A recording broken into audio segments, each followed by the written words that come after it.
This is it! Halo 2, the biggest Xbox game of the year. We have multiplayer, Halo history, and our review of Halo 2. Prepare for shock and awe. It's game time.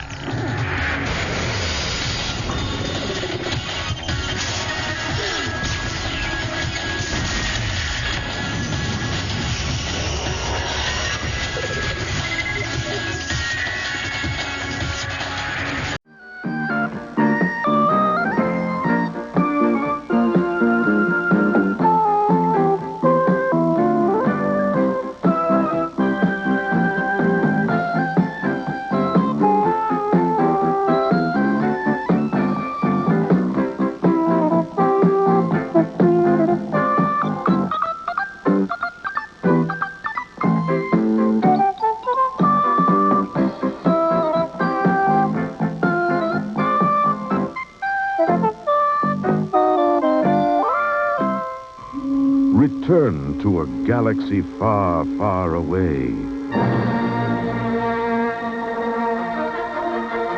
Return of the Jedi.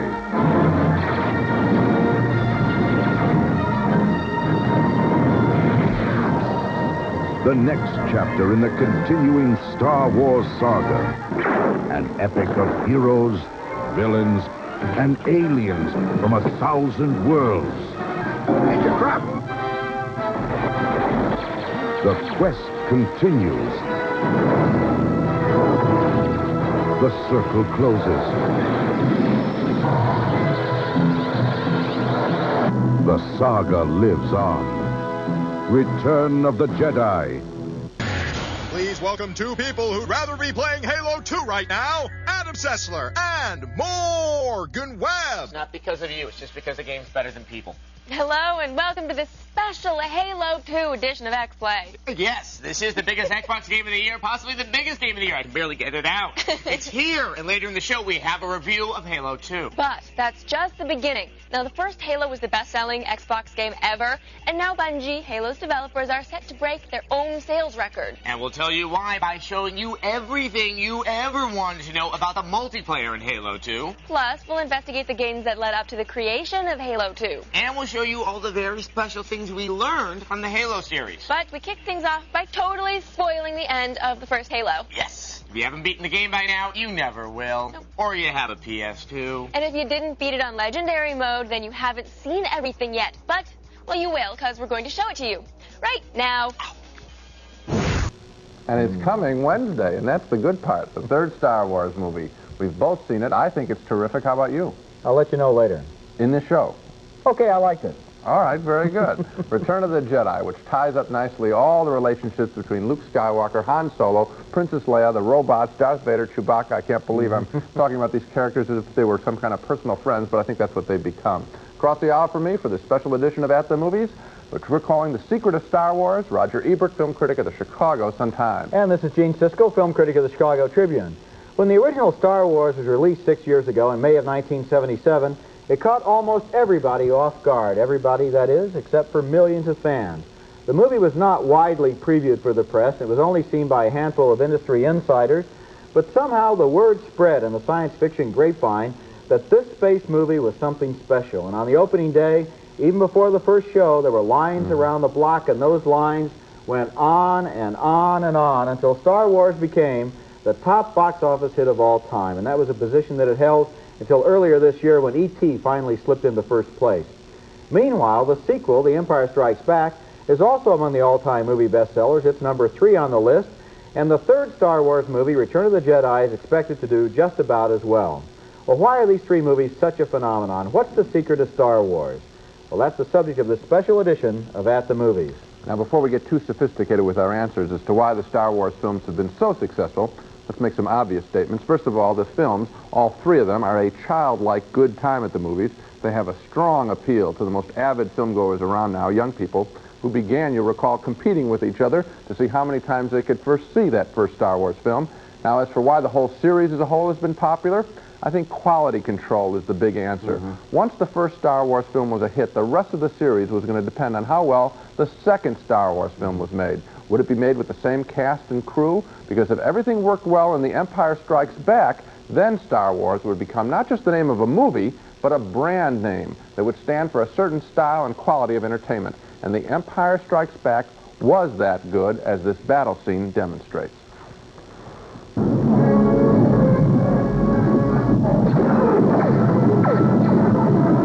Expo Station 57. We're on our way.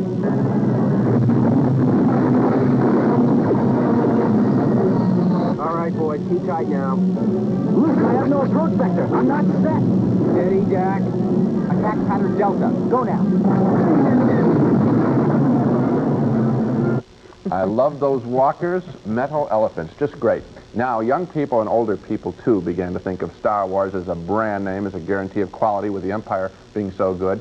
But for kids, it was like their best toy now, one of a set. They wanted to collect now every one in that set. So credit, of course, the original concept for the secret of Star Wars, but also credit the excellence of that first sequel, The Empire Strikes Back. The lesson here, if you want a hugely successful series, then make sure that that second one is a winner. I'll give you a couple of other examples. Two very successful movies, Rocky and Grease. Yes. Rocky 2, the same cast, the same creativity, the same energy. Romantic. A big hit, and Rocky 3 was a bigger And hit. it'll go on. Grease 2, different stars or no stars, terrible songs, lousy direction, no creativity. Not romantic. And they didn't even use, they could have used the songs from the first movie, Sure. and they didn't. A total flop. Yeah. There will never be a Grease 3. At least I certainly hope not. Me too. How about another one? The Bond series. That's The right. longest running series right now. Dr. No was good, but From Russia with Love was better, and that made Goldfinger possible, and then the rest is history. That's Make right. the second one a winner. You're right. The Star Wars movies looked original, they looked brand new, but actually they relied on some very old, tried and true Hollywood traditions. And one of them, this may surprise you, one of them was the Western. When we come back, we'll talk about one of the honorary godfathers of Star Wars, a man named John Wayne.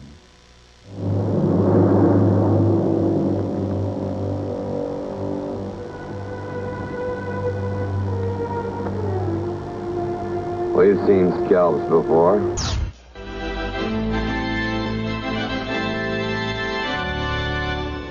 The final moments of Halo. To stop the Covenant Armada and prevent the release of the Flood upon an unsuspecting galaxy, you must destroy the Ring World. You fight your way through your crashed ship. Then it's a simple matter of setting off a chain reaction in the fusion drive and getting the hell out. You have 6 minutes before the fusion drives detonate. We need to evac now. Or not so simple. Yeah, Halo, perhaps the greatest console shooter ever, ends with a driving level. You have to drive the crappy-ass Warthog all the way through the ship, avoiding hordes of enemies and about 100 poorly placed columns. Frozen columns. Make it through, and you are rewarded with this ending cutscene.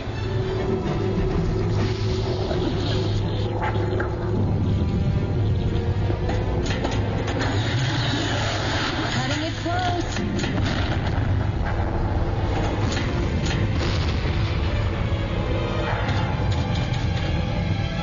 Here we go.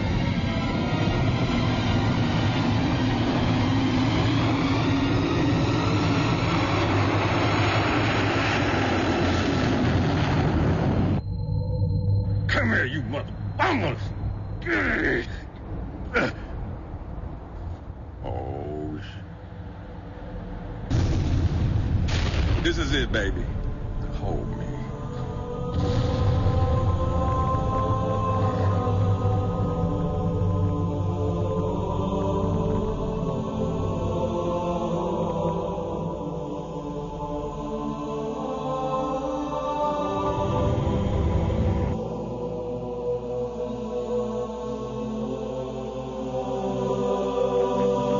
And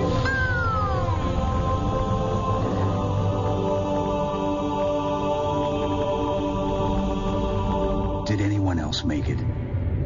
Scanning. Just dust and echoes. We're all that's left. We did what we had to do for Earth. An entire Covenant Armada obliterated, and the Flood. We had no choice. Halo, it's finished. No. I think we're just getting started.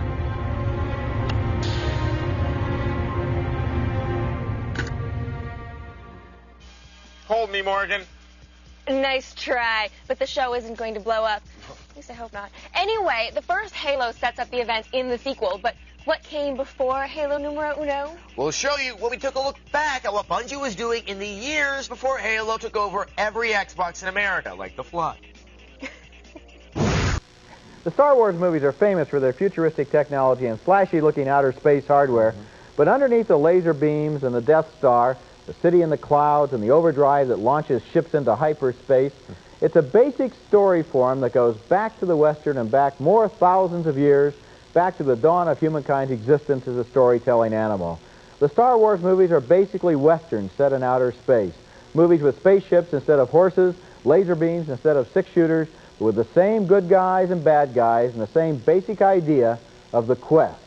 When you get right down to it, the search for Princess Leia is the search of any hero for any maiden in danger, and it owes a lot more to Westerns like that classic John Wayne Western, The Searchers, where the Duke spent 5 years in the desert searching for Natalie Wood. Great scene. With the music there and the action there, it's almost a Star Wars feeling. Very close. And disregard for a moment the horses and Monument Valley. What you have there is a hero on a quest.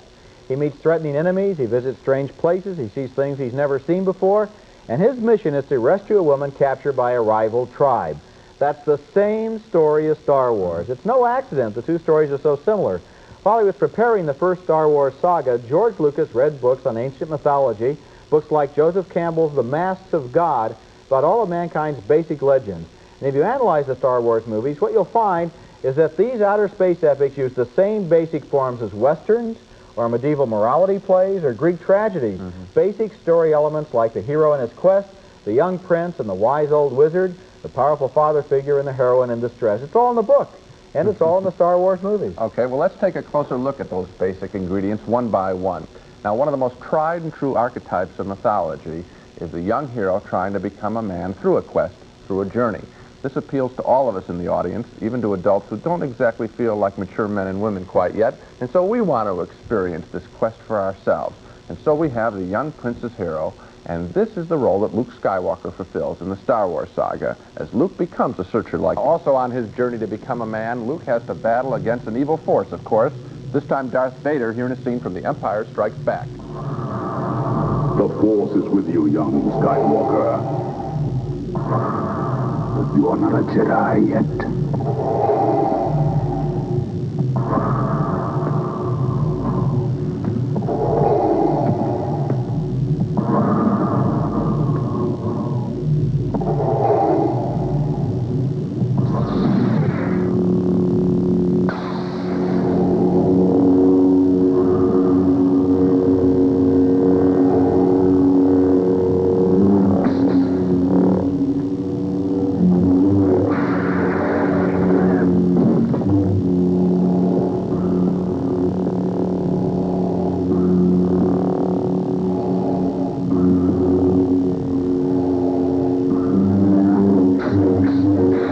I love that scene. The sound effects are spectacular all by themselves. Now, what's so clever about the Star Wars story construction is that another tried and true piece of young hero mythology is that the young hero must somehow impress his father and become a man in his father's eyes, and then in his own eyes, of course. Well, as we learn in The Empire Strikes Back, Darth Vader there, in addition to being an evil force that Luke Skywalker must conquer, also may very well be Luke's father. So here we have two pieces of myth combined in one character. This is very clever, because when the bad guy is also your father, that's a powerful character. And that basic ambiguity between what you want to admire and what you're forced to fear is even more powerful in Return of the Jedi. Absolutely.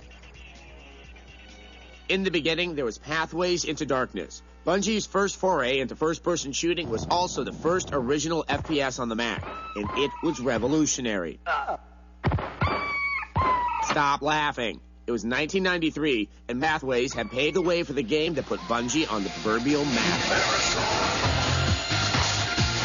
Marathon was like nothing anyone had seen before in any first-person shooter, let alone one on the Mac. It was 3D. It had a complex and interesting story told through the use of computer terminals. It had a really tiny display window.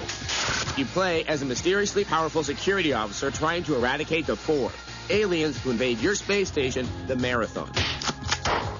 The massive popularity of Marathon gave way to Marathon 2, Durandal, named after the rampant AI who kidnaps you at the end of the first game. Marathon 2 introduces many of the gameplay elements that would eventually find their way into the Halo games. The nameless hero can dual-wield weapons more effectively now. And you're assisted by soldiers called Bob. Halo fans may recognize much of their chatter. Get me out of here. Marathon 2 had real 3D environments, more intelligent enemies, the first swimming sequences in an FPS, and big green sewer monsters that fling poo. Thus far, there has been no poo flinging in the Halo series, but hope springs eternal. Finally, Marathon Infinity, an inscrutable finale that takes you through multiple timelines, realities, and reveals with a fair amount of certainty that the hero of the trilogy is indeed the last of 10 Mjolnir cyborgs stashed on the Marathon when it left Mars hundreds of years prior. It would be 5 years before Bungie would return to deep space run-and-gun warfare. Huh, look familiar? Halo hit the Xbox with the force of an orbital bombardment. The hero Master Chief is a Spartan cyborg sporting the latest in Mjolnir combat armor. Slightly familiar resemblance there. It was a long road to Microsoft console. Halo began life on the Mac, migrated to the PC, and was originally a third-person shooter with, shall we say, less than pretty environments. The massive success of Halo catapulted Bungie into the industry spotlight, and the rest, as they say, is an endless string of sequels. And maybe poo-flinging, we hope. Oh, yes, we can only hope for photorealistic poo-flinging in the future Halo game. Yeah, except it's totally gross. It is? Yes. You know, if you watched that Pathways into Darkness footage and thought, wow, that looks like crap, chances are you were born in the 90s, because back when that came out, we thought it was beautiful. Yes, and how those giant brown frogs made chicken noises. They haunted our nightmares. Guess that is a little embarrassing. Yeah, it is. Coming up, we give you more Halo 2. We can see still another parallel with ancient mythology in our next scene, where the young prince goes on a quest to find strength and truth. And he seeks to be initiated into the world of those who know the secrets of life. That's an age-old situation in stories like this. In a Western, he'd become John Wayne's young sidekick, like Jeffrey Hunter in The Searchers. But in The Empire Strikes Back, he finds a wise creature named Yoda. It's really a strange place to find a Jedi Master. This place gives me the creeps. Still, there's something familiar about this place. I don't know. I feel like what? Like we're being watched. Away, put your weapon. I mean you no harm. I am wondering, why are you here? I'm looking for someone. Looking? Found someone you have, I would say. Right. Help you again? Yes. I don't think so. I'm looking for a great warrior. Oh! Great warrior. Wars not make one great. One of the miracles of the whole Star Wars movie is the way they take these little creatures of foam rubber or whatever they're made out of and make them just as real as any characters you've ever seen in a movie.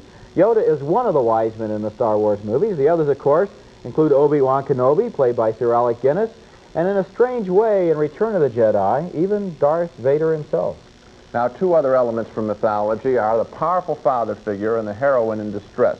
And in Star Wars, the dominant father figure is Obi-Wan Kenobi, played by Alec Guinness. Boys need fathers, young princes need wise men, and Obi-Wan Kenobi fills both roles. What's the cargo? But that answer pretty fast, right? I think one question that people may be having now is, okay, so these movies have all these classic mythological elements. Does that mean just because these movies have them, is it going to be a successful film? And the answer is no, of course not. But if a story is written well, if it is told well, if the actors properly communicate the emotions, and if the technical craft people dazzle us, then those same classic mythological elements will allow the movie to speak to us and speak, and most importantly, to a mass audience across the world in a deeply personal way. And that's part of the secret of Star Wars. Part of the secret of Star Wars, and I'm going to try something else out on you now. First of all, you got the mythological underpinnings of the story. Righto. This is a universal story that everyone can identify with. Right. Then we have the quality control, the great technology, the great special effects. There's something else here, and that's a goofy, almost childlike sense of fun. The kind of fun that you got out of Saturday serials 20, 30 years ago. All right, and what it seems to me is that frequently in the movies, whenever they made a movie that had that sense of fun, they felt they didn't have to be serious about anything else. They could have lousy special effects. They could come up with any story at all, but to have absolutely top-flight credits connected with that fun is the we're key, watching corporate Hollywood work here at the top of its form, or at least Northern California. I think that's where the inspiration is. And I'll tell you about the sense of fun. When I watched Jedi, I was like this, just leaning forward in the true moviegoer's posture, right like that. So what we have here is a linking of almost a child's imagination with all the technology at the command of a movie maker, right? Yeah, absolutely. Next at the movies, your first look at Return of the Jedi.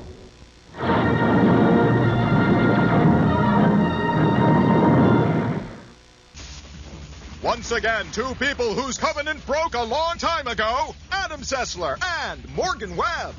Welcome back to this all Halo 2 edition of X-Play. And later we have a review of Halo 2, but let's be honest, not everyone has an Xbox. Actually, a lot of people don't. So, and not everyone can play Halo 2. Now, of course, the PlayStation 2 owners do have Grand Theft Auto San Andreas, and the GameCube owners, well, they used to have a Resident Evil 4 exclusive. Oh, those lucky guys. Yeah, sorry about that, Cubers. Anyway, we thought we'd put together this educational film to help non-Xbox owners cope with not having Halo 2.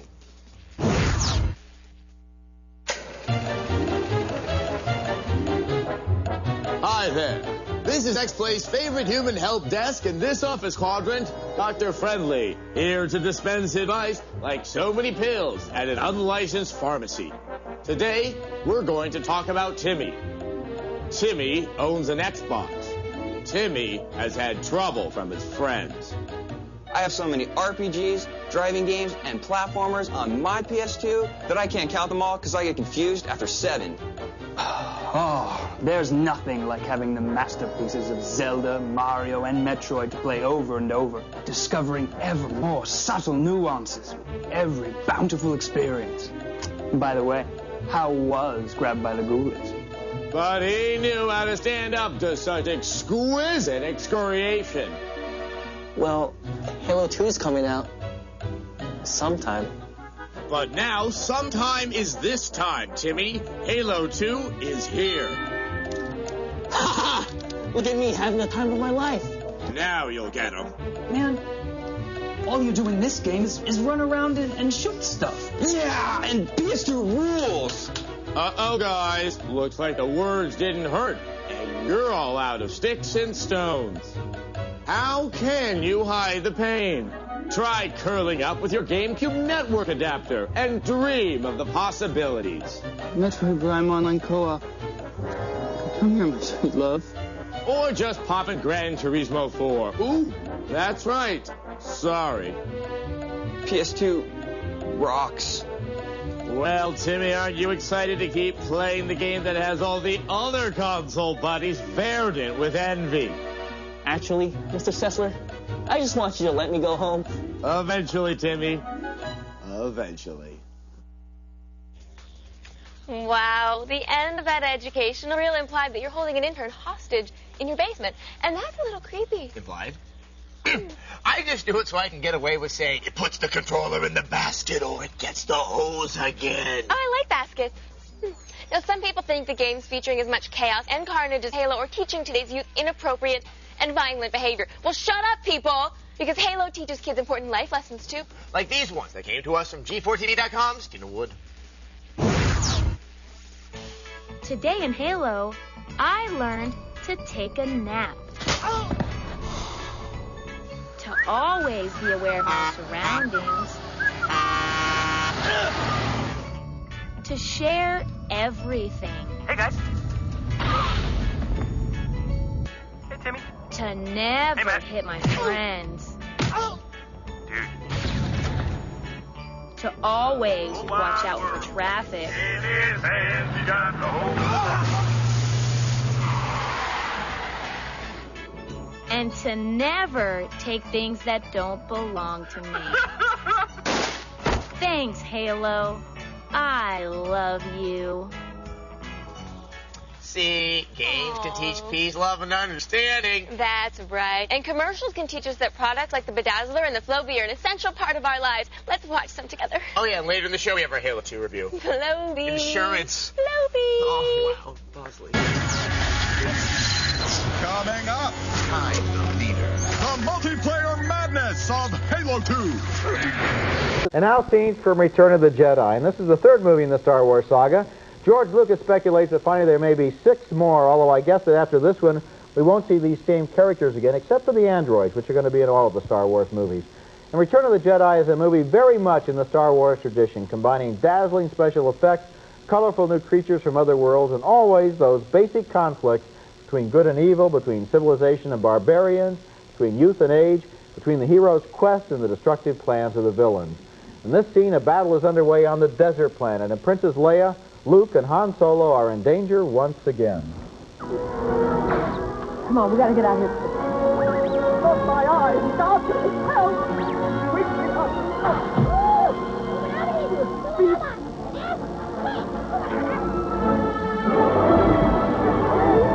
Get the gun! Point at the deck!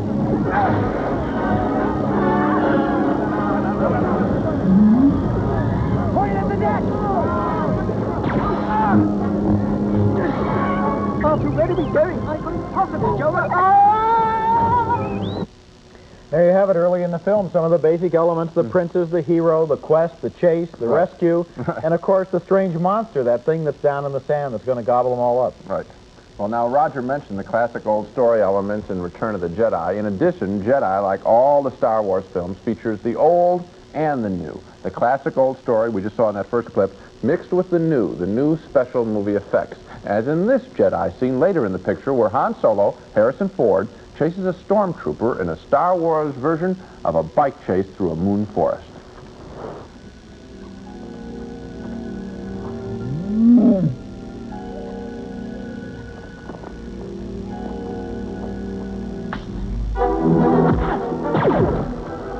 Go for help, go!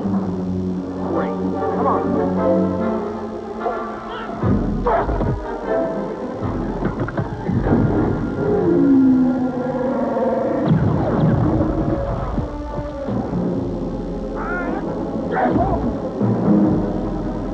Over there! 2 more of them! I see them! Wait, Leia! Hey, wait!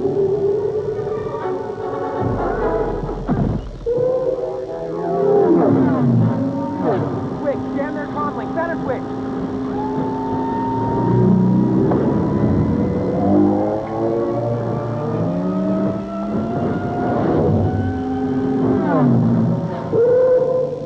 Move closer!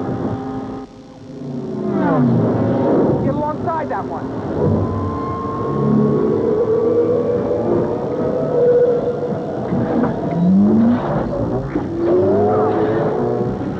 I love the energy of that scene when I saw it, though. You know, if they can fly a little bit off the ground, why don't they fly above the trees, and they wouldn't run into the trees. I know. Brilliant insight. Okay. And this, I suppose, is now the closest we can get to answering the question we posed at the beginning of this show.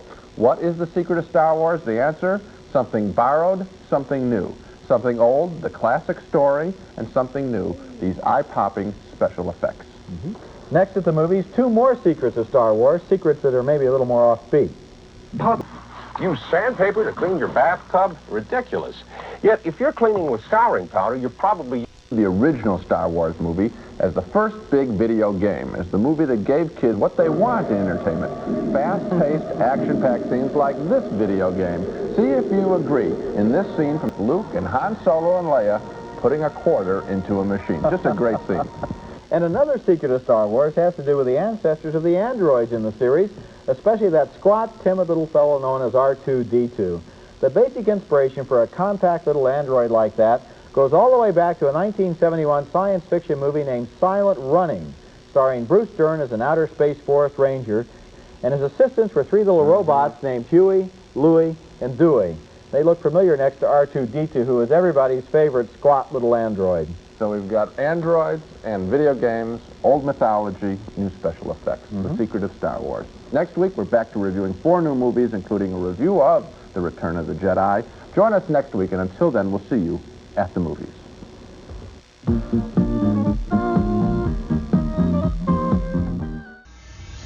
One is master, one is chief. It's Adam Sessler and Morgan Webb. Being the master has really disturbing connotations. I wouldn't know. Hello and welcome back to this special All Halo 2 edition of X-Play. Yes, the biggest Xbox game of the year is here, and we're bringing you the first part of our two-part review. It's a two-parter. Amazing. Later in the show, we'll review Halo 2's single-player campaign, but this game is so huge that we had to cover the multiplayer separately, and Halo isn't Halo without the multiplayer. So prepare to go online, because we're going to give you an inside look at the multiplayer madness of Halo 2. Madness? Madness.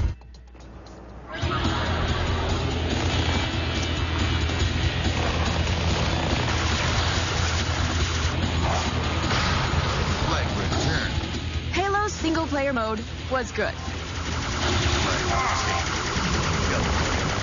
But everyone knows that the thrill of planting the butt of their guns squarely in their friend's forehead in multiplayer is what kept the disc spinning in their Xbox 3 years after its release. First things first. Halo 2's multiplayer is on Xbox Live and supports up to 16 players. It also features all the latest Xbox Live functionality, like clans. The 11 available maps run the gamut from tight confines that facilitate a lot of combat to wide open areas that force you to plant your butt in one of the game's several vehicles. Of course, the old standby, the Warthog, returns. You can also pilot the Banshee, which was not playable in the first Halo. The ultra-quick Ghost can seem a bit unbalanced at times, especially in open areas. That is, until you master the biggest change to the gameplay for Halo 2. We know you love the Grand Theft Auto. Apparently, Bungie knows it too. Taking a nod from Rockstar's Monster franchise, you can now jack other players for their vehicles. Take that! This changes the game in incredible ways and can make gameplay seem like a ping-pong match at the meth clinic. Watch this move as we jump onto the Banshee in midair, jack the poor sap, and throw him down into the abyss. Now that's sweet.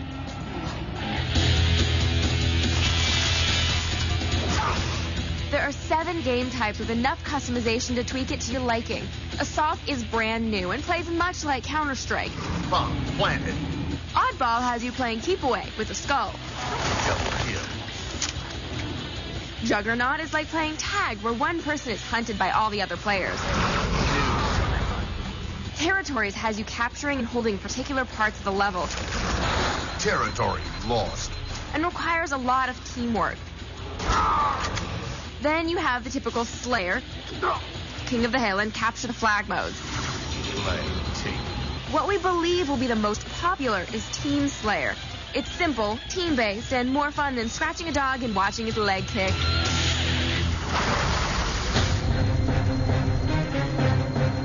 With medals awarded for special achievements, jump pads, vehicles out the yin-yang, and stats galore, Halo 2's multiplayer is no joke.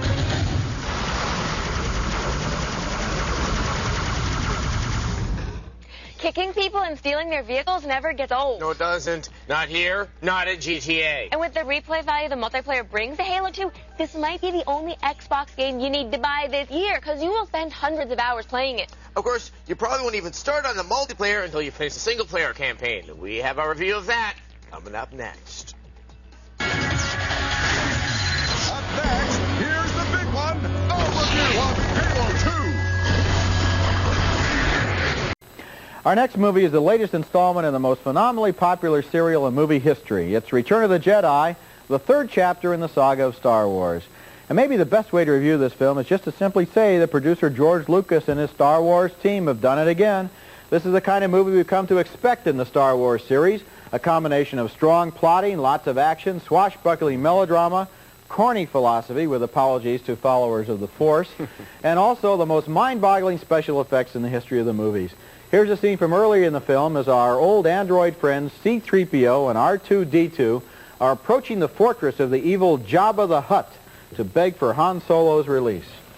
R2, are you sure this is the right place?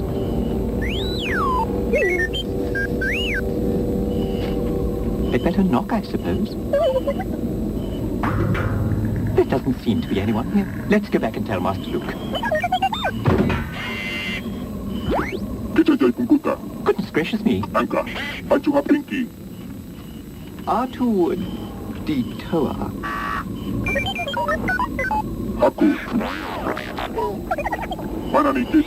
Bo say 3 or a tutor Mishka Jabaduhat.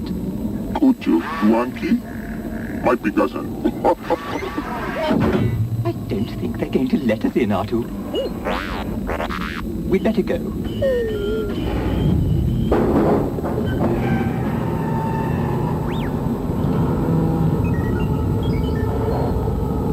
R2, wait! Oh dear. R2, I really don't think we should rush into all this. Oh, R2, wait for me!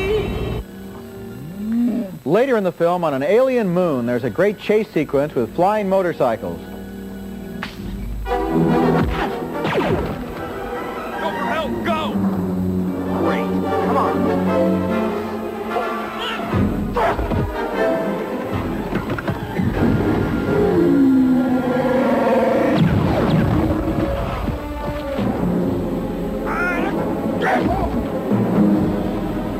Over there! Two more of them! I see them! Wait, Leia! Hey, wait!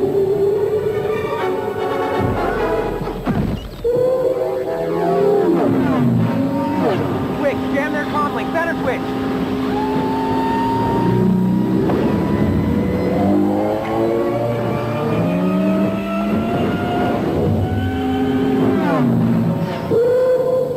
Move closer. Get alongside that one.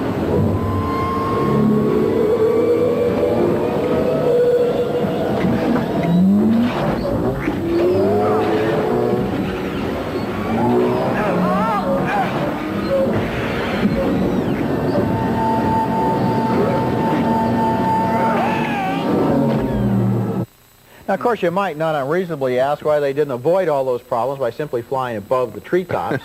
But you don't ask questions like that about movies like Return of the Jedi. This movie has all of the plausibility of a Saturday afternoon serial and all of the fun, too. Here's one of the battles in outer space the Star Wars movies have become famous for. Billy D. Williams is leading an attack on Darth Vader's Death Star. Red leader standing by. Gray leader standing by. Green leader standing by. Lock S files in attack position. May the Force be with us.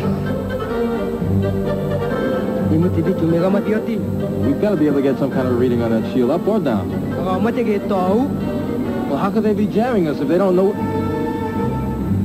if we're coming? Break off the attack. The shield is still up. I got no reading. You sure? Pull up! All craft, pull up! Take a base of action. Green group, straight across the holding sector MG shelter. Admiral, we have enemy ships in Sector 47. It's a trap. Fighters coming in.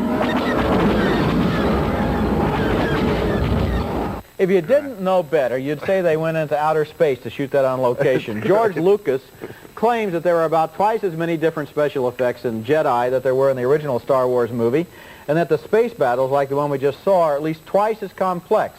He says if you went back to look at Star Wars now, it would look a little bit old-fashioned. Well, I don't know, but they use computers to program those amazing flying images and make them look like the biggest video arcade game on Earth. But beneath the technical achievements, Return of the Jedi is a wonderful movie filled with a lot of new and imaginative characters. There's the reptilian and loathsome Jabba the Hutt, the cuddly little Ewoks, and the nasty little rat-like aliens who scurry around in the corners of the movie. This movie answers all of the basic questions we've been asking for the last two movies about the Star Wars characters. We finally learn the secrets of Darth Vader, Luke Skywalker, and Princess Leia. And with this third movie, now the stories of those human characters come to a close, although Lucas says he eventually hopes to make 6 more Star Wars movies, and based on what he's done so far, I sure do hope that he does. I do, too. I can't wait to see this one again, and I want the other ones to come out much quicker than one every 3 years. When I see a picture like this, I'm in sort of awe as a critic of how every level of the filmmaking, the sound, the music, the acting, the storytelling, everything is hitting at the highest level. It's perfectionism. This is, you know, it's hundreds of thousands of details, literally, all coming together. The sound in that the space bike thing, Ben Bird is the sound guy, John Williams is doing the music. These are all professionals out there making a fabulous contribution. You may have put your finger on one of the reasons why these movies are so successful. Nobody before in the history of films has ever bothered to make a story this simple and universal with that many great technical credits. Usually when they make a story like this, they throw it away on a $200,000 Universal science fiction picture from the 1950s. Yes. But to bring the special effects and the technical credits and the imagination and the perfectionism to this story so that it really works so well on that level is probably part of the reason that we like it. I think it is, and one other thing that hasn't been credited enough, I think, is the acting. You know, because it's a science fiction movie or a space movie, whatever, the actors are thought of as just cartoon characters. These actors are very good playing against puppets, saying cornball lines, and I think that this Mark Hamill particularly really matured in this film, and it was fun to watch his character grow up. I think I'm going to miss Harrison Ford with that eyebrow like this when something funny happens and he kind of looks like this. We're going to miss that for a while. They've become friends to us, all of these characters. Once again, two people who know Halo said backwards is Hola, Adam Sessler, and Morgan Webb. Hola. And welcome back to this special All Halo 2 episode of X-Play. We have returned with a review of the biggest Xbox game of the year. Yes, the moment we have all been waiting for. Because it was delayed a couple of times. Yeah. It's here now. Hey. Here's a review of Halo 2. 30 seconds out. Stand by to...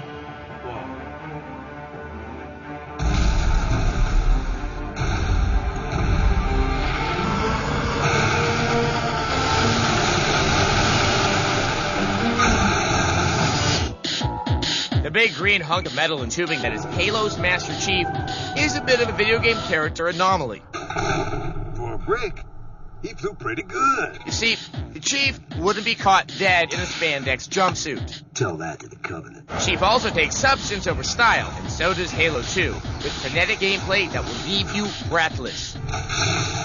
Could we possibly make any more noise? I guess so.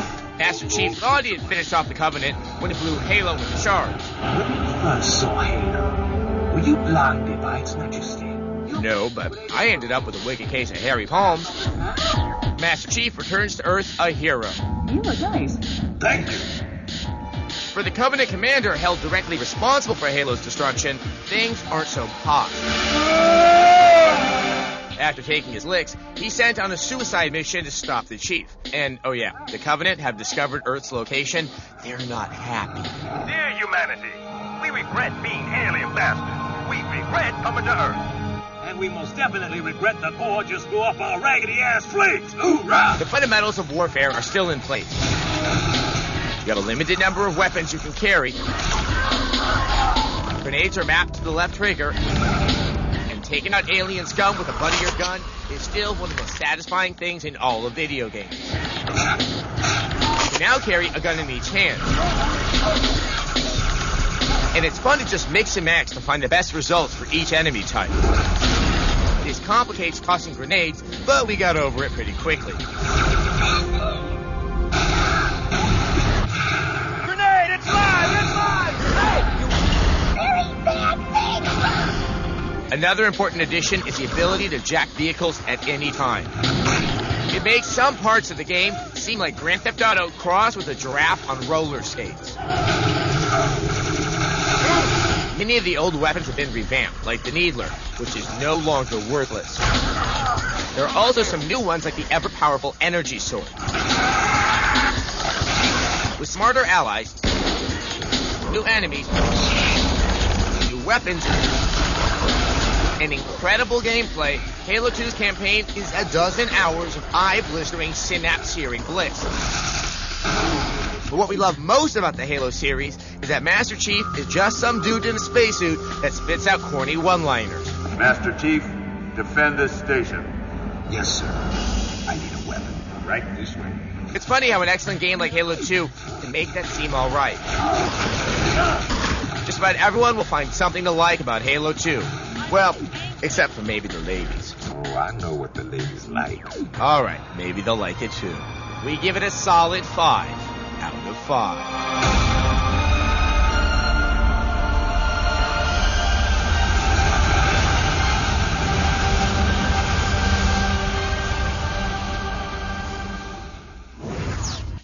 Ladies like armor plating. Microsoft is predicting that first-day sales of Halo 2 will hit $100 million. $100 million by the end of today. Because Bill Gates, he needs more money. Sorry, Paul. Bye-bye. Go play Halo 2 now. Go. Chew.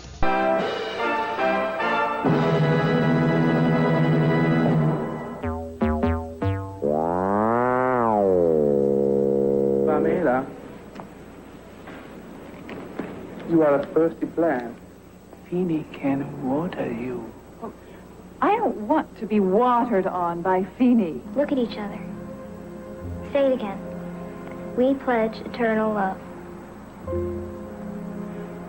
We pledge eternal love. Oh, my God. What's happening to us? I'll tell you what's happening to us. We've just seen 3 of the worst movies of the year. Some according to me and some according to Roger. And this is the special edition of At the Movies dedicated to lousy movies, the stinkers of 1982. So bad, we can't let them go without just one more kick. Joining me in the balcony, Roger Ebert, film critic of the Chicago Sun-Times. And this is Gene Siskel, film critic of the Chicago Tribune. One thing we probably ought to make clear about this show right at the start is that it's not going to be devoted to run-of-the-mill stinkers of the week with low budgets. Good. Instead, we're going to talk about the kinds of movies the film studios like to refer to as major motion pictures, movies that were supposed to be good, but were not. Gene, your movie. Okay, my first choice for one of the worst movies of the year is In Chan, and I'm in good company. Esquire magazine, I noticed recently, picked it as the worst movie of the year, one of the great dubious achievements of the year. In Chan, the Korean War battle, was a major turning point for Allied forces. In Chan, the movie, is a disastrous waste of an enormous amount of money, by some reports as much as $30 million. Spent all on one of those typical big star epics where every few minutes one familiar face after another pops up in the most unlikely spot. For example, here's a way to really kill the reality of a Korean War movie in a flash. Watch who pops up in the middle of this attack scene on a bridge. You're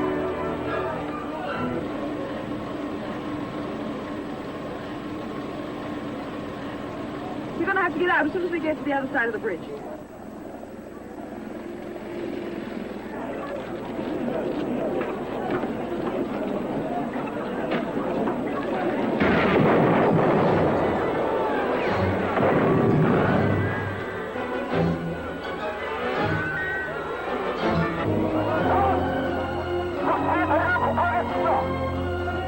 What's he saying? Spread up the breeze.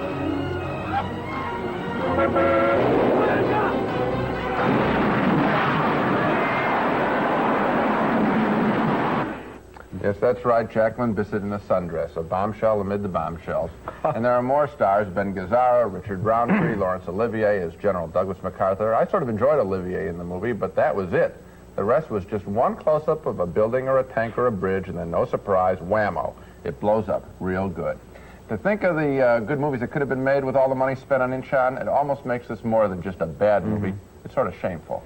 You know, I guess I should have known there was something wrong with this movie. They when they started offering you an around-the-world cruise if you just go to see it. That's right. They had a lottery. I don't know if anybody ever got that, but I'm telling you, even that, they're shortchanged. And Olivier, who was a great actor, seemed to think he was in another movie. At one point, one of his attacks doesn't work out right, and he turns his back to the action and says, "Take a letter."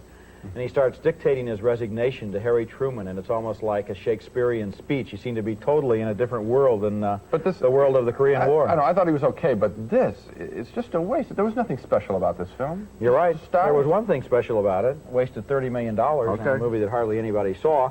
One of the worst movies I saw last year was called If You Could See What I Hear, and this was a movie that was all the worse because it was supposed to be inspirational and uplifting. The movie was allegedly based on the true story of Tom Sullivan, a blind man who specializes in doing anything that sighted people can do. Well, that's great, except that Sullivan comes across in this movie like a refugee from Animal House. His idea of overcoming his handicap is to party all night. Now, here's a typically depressing scene from the movie. Right. That's it. Oh, God. What are you doing? Ah! Don't push me.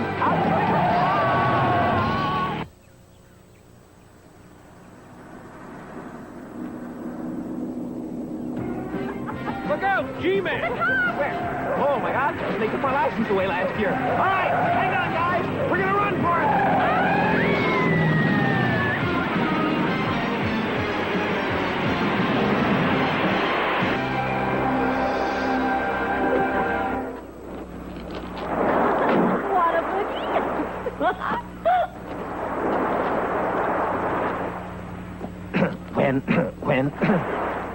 When do I get to walk?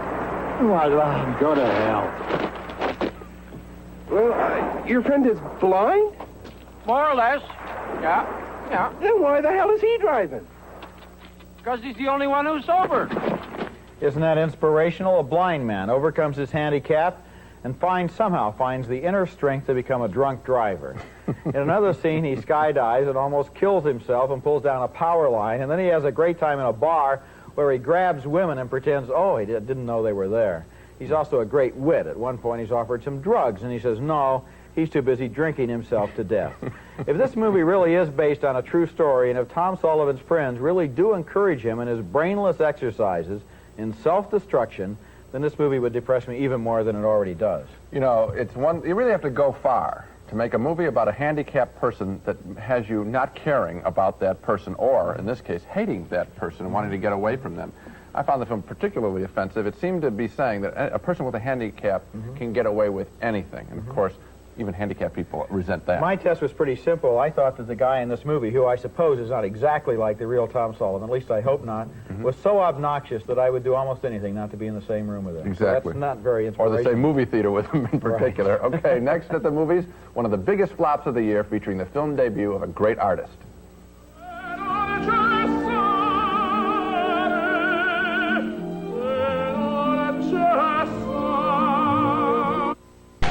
Please take your seats.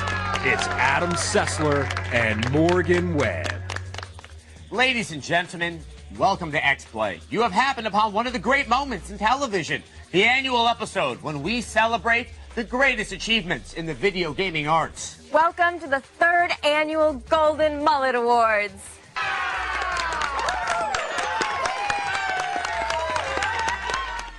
In this show, we highlight the games from the past year which sucked so hard they bent space and time. Games that sucked so hard, even Christina Aguilera was impressed. This august award is named for the auriferous ape drape of the star of the worst video game of all time, Aquaman.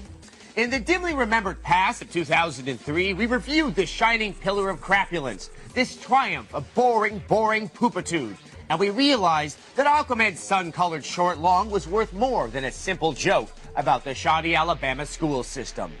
It was a cultural milestone that would one day rate with the Nobel Prize, the Field Medal, and the Daytime Emmy as one of the greatest awards of merit known in our culture.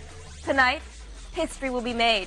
Tonight, we present the Golden Mullets. Our first award goes to a game in the competitive field of urban shooters. Minigames try to capture the gritty feel of urban warfare. Minigames rip off the Grand Theft Auto series to do so. But only one game managed to slaughter inner-city vernacular so severely that we said it deserved a flaxen Canadian passport.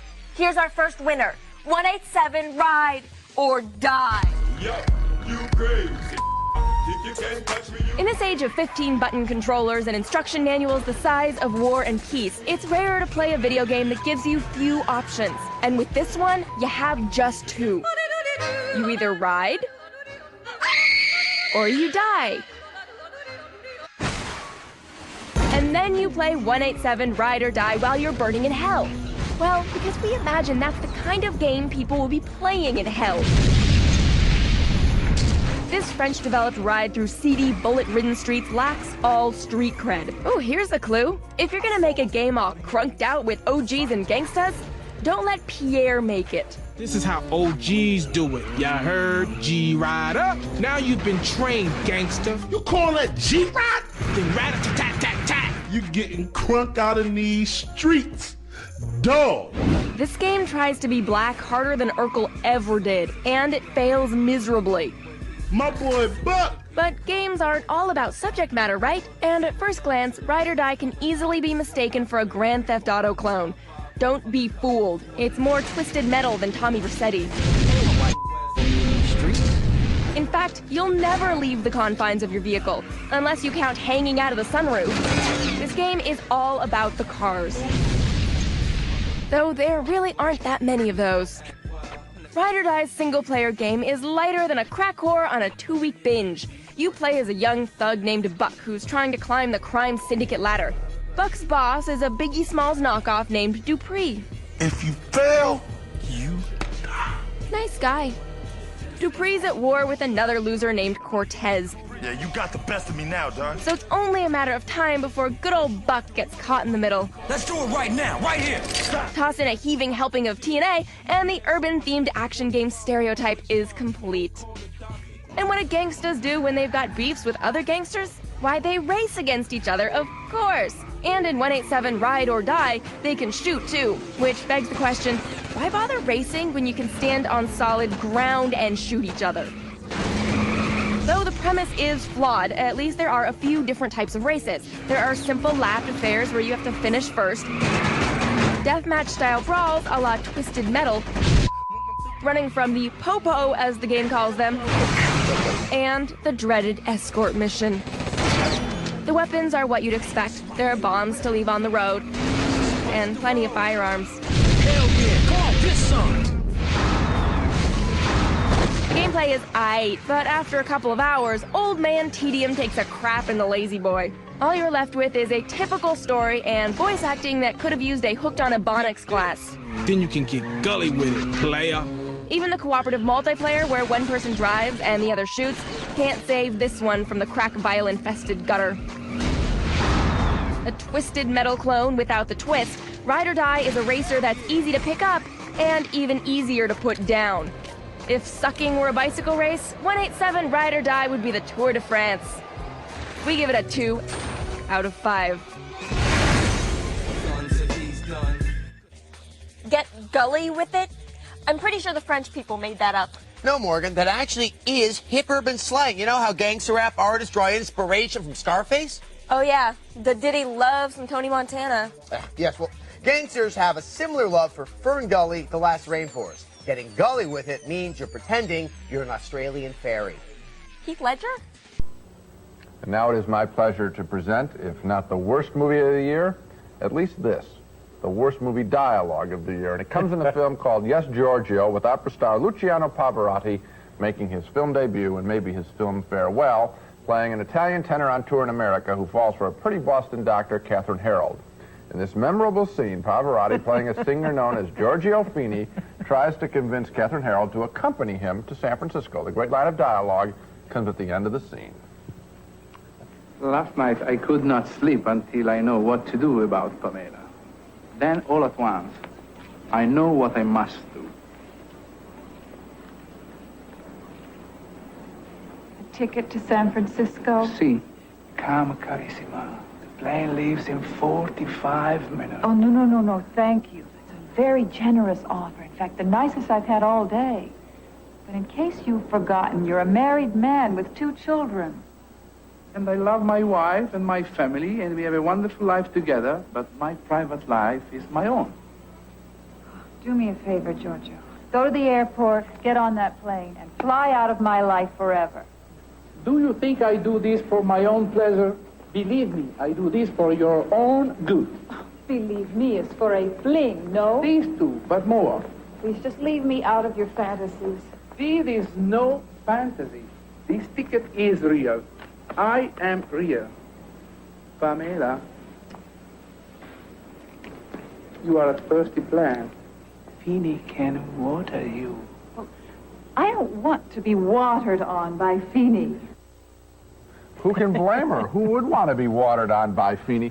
Wouldn't you have loved to have been on the set when they were shooting that scene, and maybe you would have said, you know, try and write this one again? I wonder if anybody on the set realized that it was going to get all these bad laughs, and then... I hope that they thought it was funny, because if they didn't, they're really dumb. I also had some more questions when I watched this film. Who wants to see the great Pavarotti sit on a pie, or get into a food fight, or be called tons of fun by a child? This actually happened in this picture. I have the answer, though. Apparently, the people who put up the money for this film wanted to see all that, and maybe that's because they thought that they would have to make Pavarotti cute to make him sell to Middle America. Well, his music sells better than Yes, Giorgio did. This film is an insult to opera, to Pavarotti, and to us. Every time he sings, it's like Gene Krupa doing his big drum solo or a basketball player sinking the big shot at the end of the game, you know. I will sing this aria just for you. It's like it's a stunt or something. I know. You know, and then when he sings, it's beautiful, but it's in a totally different movie. Yeah, just two pictures. And I think interviews with him and just listening to him sing the same music would have made a much better film. Or they could have made a comedy and really made fun of opera, you know. The one thing that this picture needed was one of the Marx Brothers, maybe. Okay. To come on stage and save Pavarotti from himself. Moving right along, a few years ago, we started to get all those cut-rate horror films that I like to call the dead teenager movies. Now, you know what they are. They're the exploitation films that are set at summer camp or on prom night with a mad slasher stalking innocent teenagers. They were pretty transcendently awful, but now there's an even worse trend in movies, which I call the horny teenager movie. Movies where oversexed, slow learners with disciplinary problems creep through the locker room trying to get a peek at the girls' gym class. And the worst one of all was an enormous box office hit named Porky's. Here's the basic scene from all of these movies. Bobber McNeil, I can't see a thing, damn it. Would you be quiet? You're starting to leave. Hey, beat it, midget. But I'm missing it, man. Would you shut up and you stay on your side?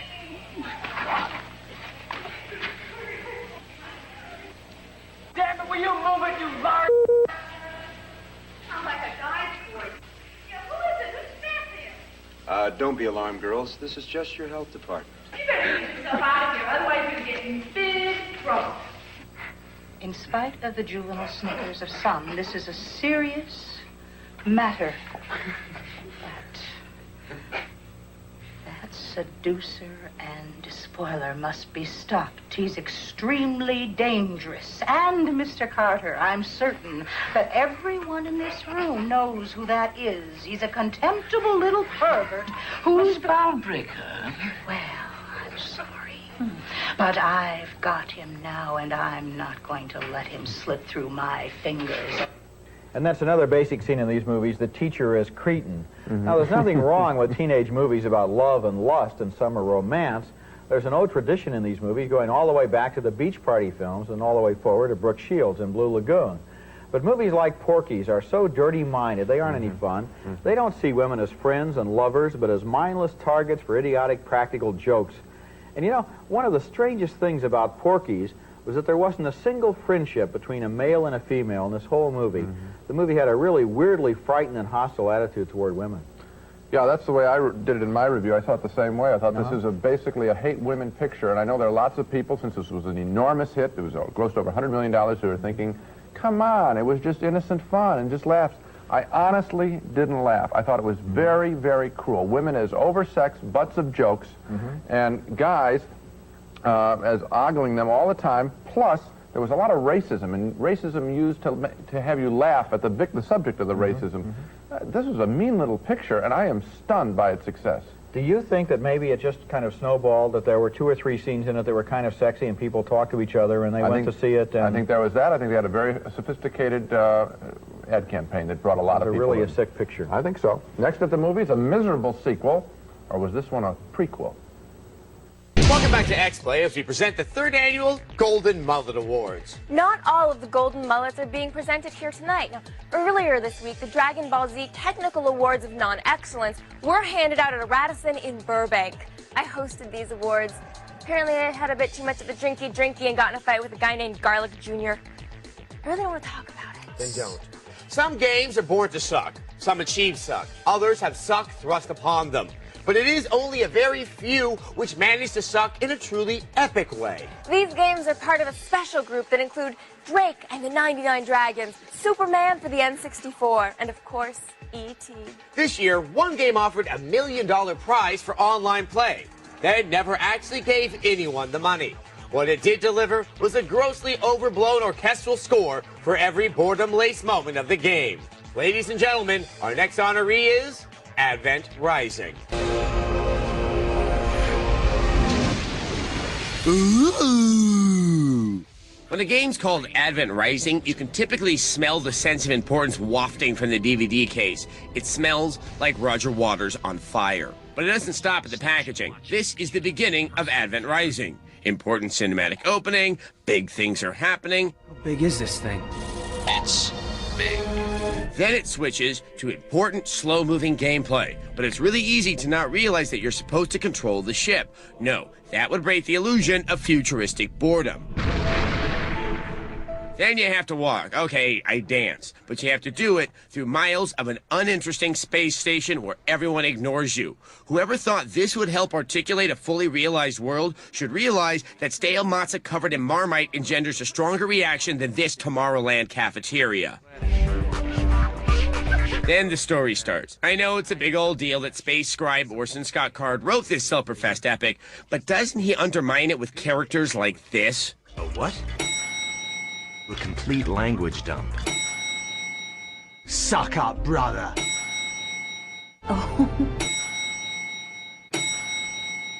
So there's these good aliens who apparently haven't seen a Jimmy Fallon movie, and as a result, revere the human race. Glorious humans. And then there's these bad aliens called Seekers.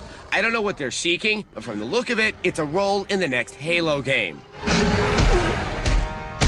So finally the game starts, right? Well, if you consider dragging your buddy's limp ass through more of this space Holiday Inn, then yes. Finally, you get to start killing things. Which, to the game's credit, is fast, furious, and frequent. Although, in the interest of consistency, the combat's as screwed up as Edward Furlong in Bolivia. See, there's a lot of enemies, so you need to target one to shoot them. And the targeting works by flicking the right analog stick. Curiously, you also move the camera with the right analog stick, so you'll find yourself accidentally targeting enemies all over the place. Oh yeah, the game also likes to auto-target whenever it will, so you'll be playing some obnoxious game of homicidal semaphore. Huh. Now that sounds familiar. What you get is Drake chaotically throwing his arms every which way like a some homicidal semaphore session. No, the game isn't as bad as that, but it has the slideshow effect of a bad frame rate, graphics as stunning as a bowl of rice, and it's also clearly suckled from the creative teat of Halo that the Bungie guys must be feeling mighty tender right now. What's so sad is that somewhere in the formica corners of Advent Rising, you can see a fun, entertaining game yearning to get out.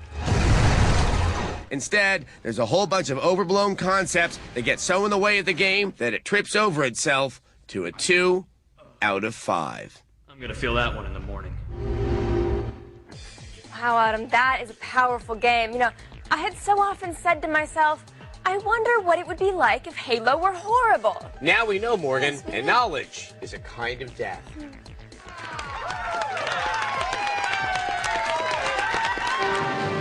And now, X-Play's Golden Mullet Award for Most Unfortunately Named Character. The winner is Dynasty Warrior 5 for the character of Cow P. I am Cow P. He's 800 years old, wields a shaft, and is named for... Cow P. What the hell were they thinking? I am Cow P. He's named after cow urine, for Christ's sake. Cow P. Cow P. I am... Cow P. I get it. Tough to pick the worst sequel of the year. There were so many. But Amityville 2, The Possession, may be it, giving us just what we didn't want, further adventures of that haunted house. Actually, Amityville 2 is a prequel, a movie that takes place in time before the beginning of the original movie, focusing on how the house came to be haunted in the first place. We get to see a young man turn a shotgun on his parents and a little brother. We'll spare you that scene. But how about this piece of nauseating material? The scene early in the picture when the local priest comes around to bless the house. This picture, and they needed to spice it up with some shocking scenes. And it's for that extra bit of sickening material, and there's lots of it in this picture, That's the reason that Amityville 2, The Possession, makes my list as one of the worst films of the year. And you know, one of the films I'm looking forward to seeing least in 1983 is a movie that's going to be called Amityville 3D, in which they're probably going to throw up on the audience. It'll probably be called Amityville 3, The Sublease or something.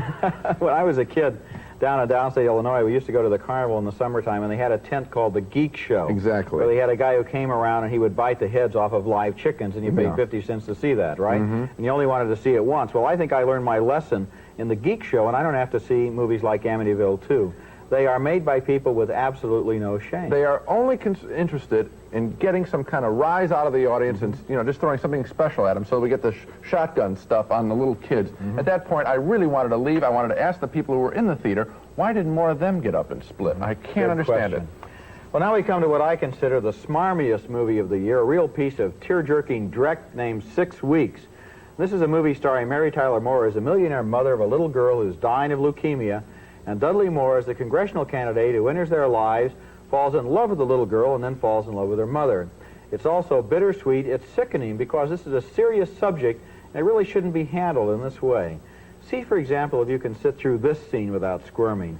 The dying little girl stages a mock wedding ceremony for her mother and the man that she hopes will keep her mother company after she dies.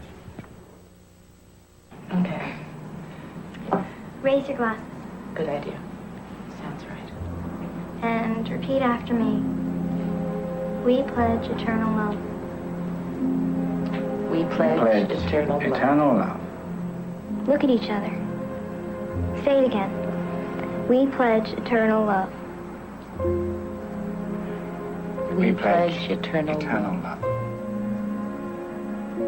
And agree to be married. And agree to be married. For now. For now. Because there is no always. Because there is no always. And we will remember this pledge. And we'll remember this pledge.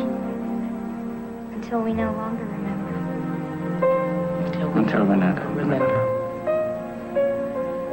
I now pronounce us man, child, and wife.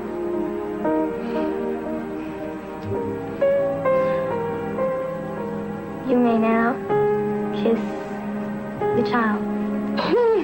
I really resent scenes like that try to exploit my emotions by, instead of creating characters that I feel sorry for and that I feel bad about, giving me all of these prefabricated elements. It's just really cheap. And there's one slight technicality in that mock marriage there, and that's that Dudley Moore is already married. He has a wife and son at home, and the little girl knows it. But the movie never really deals with that question, with a lot of other questions, like who the little girl's father was, or why the little girl isn't getting any medical treatment at all, or why Mary Tyler Moore and Dudley Moore are allowed to get stuck in some of the most unlikely, unbelievable, unsayable dialogue I've ever heard. And at the end of this movie, this is unforgivable, the little girl has one last wish.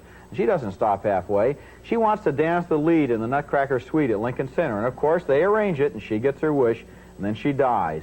This kind of shameless exploitation of a serious subject is enough to make you want to throw pies at the screen. Guess what? Guess what? You remember, don't you? Yes, you like this movie. Yes. That's right. Anything else you want to say? Yeah, I'll say a few things in its defense. I thought that all three of the performances were interesting, and I thought Dudley Moore's character, with a wisecracking sort of, but a low-key politician, was amusing, and I enjoyed it. The little girl I thought was fine. A picture like this that goes flat out for emotion, it's a risk. It's either going to get you a little weepy, a little teary-eyed, and it got me a little emotional, or you're going to have a reaction like yours, and I did not have the reaction that you did. I was sitting there, you know, I got some letters from people who said, well, how can you make fun of this serious subject? And my answer is, I'm not making fun of the subject. The people who made this movie are making fun of the subject by making the film in the first place. I disagree with you. I thought the film was truthful in the emotions. The specific events, Roger, the Lincoln Center bit, it's grandstanding, I grant you. But they're going after emotion, and they got mine, okay? Well, they got yours, but I've still got mine right here. Okay, when we come back, another look at the stinkers of the year.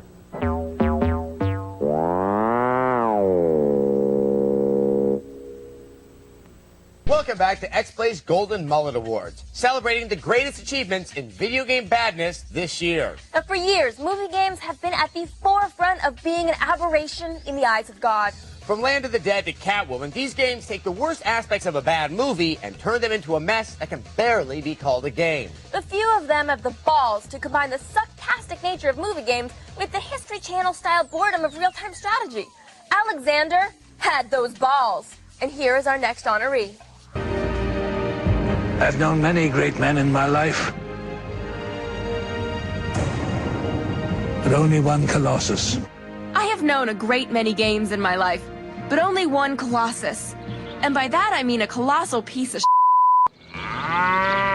Alexander, the biggest box office failure since Waterworld, has been transformed into an RTS with all the subtlety of Angelina Jolie's acting. In my womb I carried my Avenger. Jeez, calm down.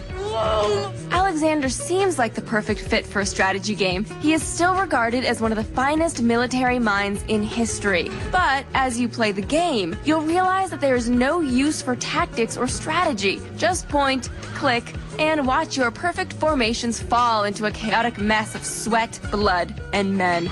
No one, not my finest enemy, has spoken like you to me. Actually, I'm being kind. No one. Because the game claims that being a brilliant tactician will in some way help you defeat the enemy. The battle is not about numbers of troops. I'm going to see if the rumors about Darius's battle skills are true. The truth is that the best way to win a battle is simply to outnumber the other army. There is no sense in breaking this blob of men into a formation when stampeding through the streets will do just fine.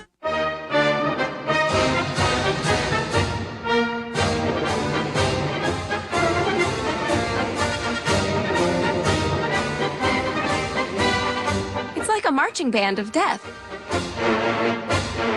The battles are grand and massive in scale, and the idea of conquering the world as Alexander the Great is exciting. But don't expect to hear the dulcet tones of Angelina Jolie and Colin Farrell. My womb! No one! Rather, you'll be treated to what sounds like a high school theater troupe returning home from England. I like the marquee. I am taking it. Brigands! The booty is immense there, no doubt. Brigands! My father was ambushed and captured by folk and robbers. Brigands! The composer supplies his score and offers some words of wisdom.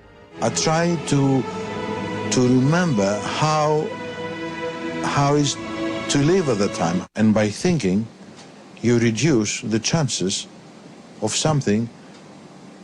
I think Alexander, it's for everybody. It's a very special case. Yeah, it's real special. However, the game, like the movie, is a black hole of boring. A place where the light of excitement cannot escape. We give Alexander a 2 out of 5. No one, not my finest enemy, has spoken like you to me.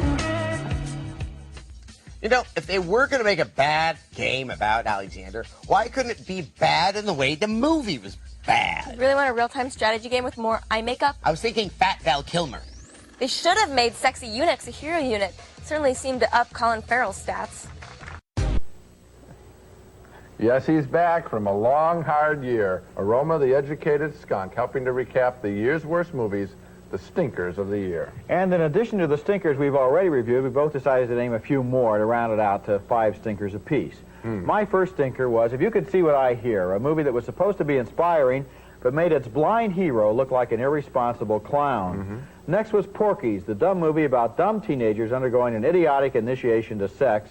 Then there was 6 Weeks, a movie that shamelessly exploited every cornball element in its story about a dying little girl who wants to play matchmaker. I also had a couple of stinker sequels on my list, including Halloween 3, a boring, slow-paced thriller about a plan to fry the brains of the nation's youth, and Grease 2, a congealed movie that went over the same ground as the original Grease, but at half speed. Well, my worst movies of the year, Amityville 2, The Possession, the year's worst sequel. What a category, huh? With a priest throwing up and shotguns trained on little children. I also hated Inchon, the multi-million-dollar Korean War fiasco, with almost as many beautiful bombshells as exploding bombshells.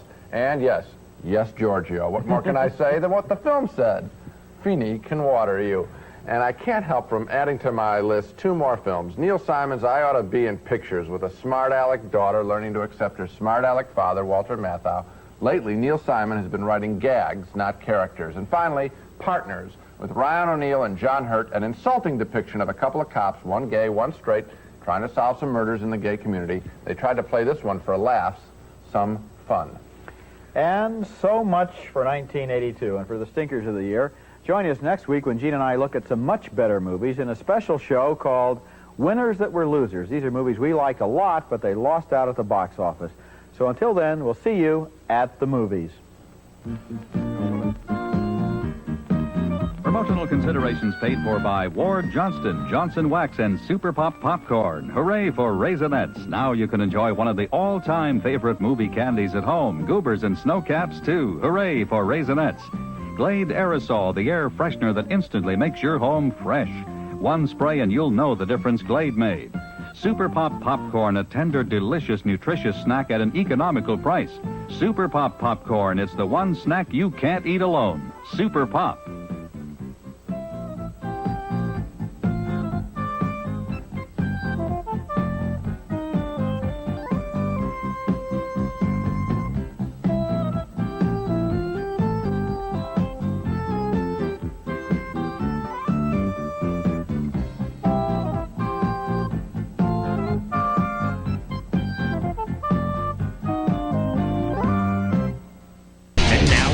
Final award, it's Adam Sessler and Morgan Webb.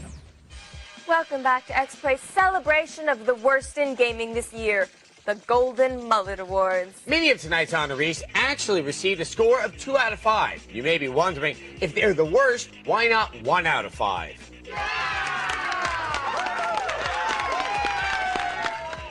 The answer is silence. Do not question us. The truth is, sometimes a game that earns a 2 can be bad in a more vast, impressive way. It's like post-apocalyptic Kevin Costner films. The Postman was bad, but Waterworld was so magnificently bad, you almost respected it. Also, we're lazy, and looking through all those old bad reviews makes my head hurt. And now for the climax of our evening. Tonight's honoree manages to fuse bad gameplay, bad politics, and prairie dogs into a single horrible game. Each and every year, we pray for a game so bad it scares us. And we got one. Here's our review of NRA Varmint Hunter. The following audio and video have been untouched by we here at X-Play. We couldn't make this crap up if we tried.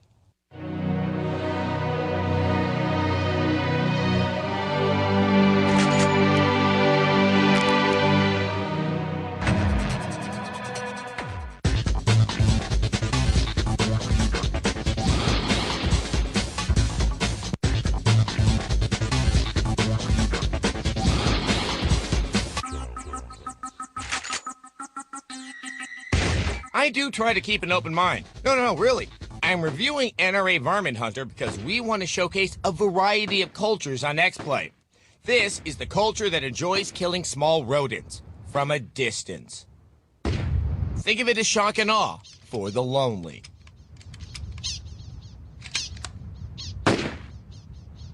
While this is the first game to be a joint venture between a developer and an activist lobby, there are more to look forward to, like the AARP Pension Riot and Earth First Extreme Tree Sitting. So what does Varmint Hunter have to offer? Well, let's look at the game's press materials. The game offers a very high degree of realism and education. Animal behavior is modeled in the most realistic way.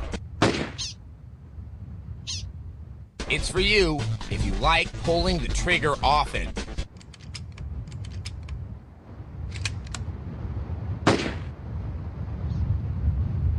Because of that, the world of reloading is frequently an integral part of the sport.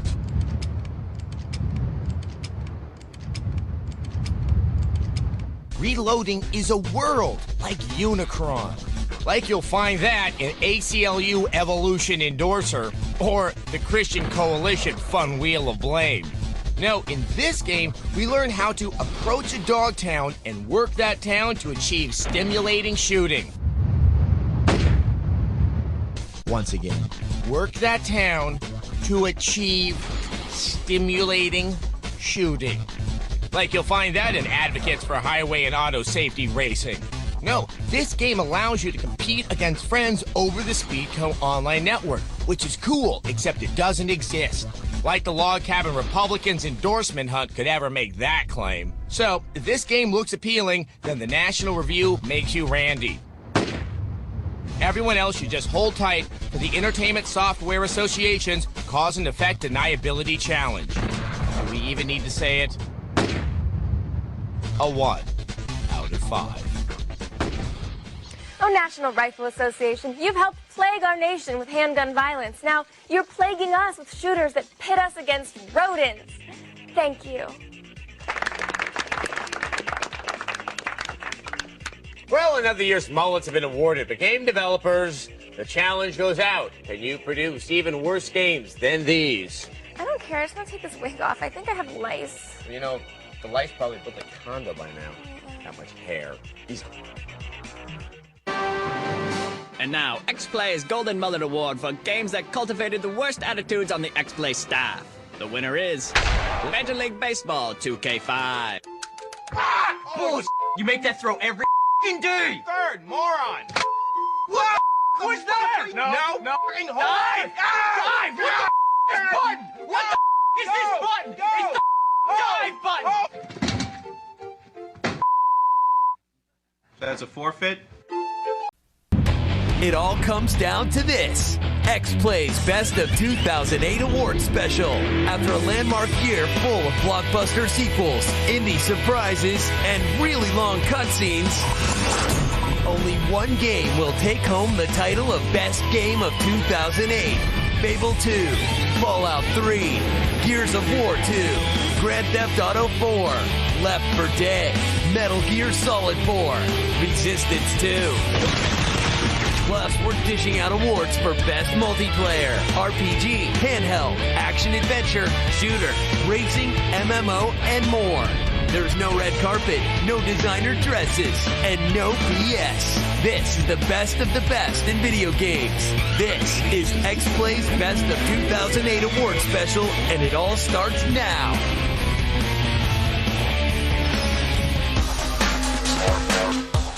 Welcome to X-Play's Best of 2008 Awards Special, a celebration of the best games released this year. I'm Morgan Webb. And I'm Adam Sessler. Now, these are the Oscars of video games. So, we will have a 4-hour runtime and dance numbers you can sleep through. Yes. Now, winners were decided by a panel made up of X-Play staff members and 2 Supreme Court justices. Thanks, David Souter and John Paul Stevens. We appreciate it. Now, the voting process was decidedly less violent this year, with only 4 arrests for beatings about the face and the neck.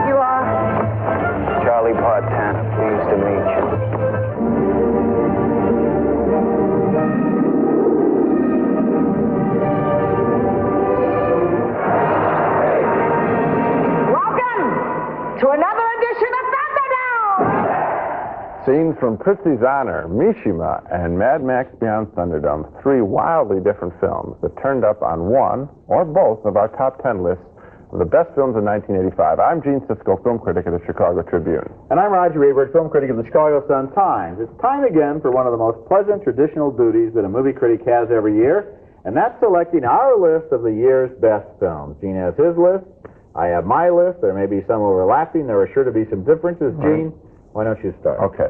But now, let's fire this up and shoot off our first award. Here are the nominees for Most Original Game. Braid. I understand we humans only use 10% of our brains. After playing this time-bending platformer, I officially use 11% of my brain. No more heroes. There's no way out of this. Travis Touchdown's quest is like nothing we've ever seen before. Actually, it's a whole bunch of things we've never seen before in a row. Little Big Planet. Its aesthetic and infinite possibilities promise to keep Little Big Planet unique for a long time to come. Boom Blocks. We know Jenga is not new, and neither are cute animals. But combined, that's original and pretty damn fun. Mirror's Edge. The best first-person parkour game set in a dystopian future we've ever played. And that is a very short list of games. The World Ends With You. We know combining dead people in shopping malls is great, but the combat, the soundtrack, and the fashion are what keeps The World Ends With You in our DS's. And the winner is Braid. Little Tim and his story of lost love won our hearts, but the time-twisting gameplay nearly broke our minds. I can't remember the last time a game made me think backwards and sideways at the same time. Maybe Bayou Billy, but I think I was playing it wrong.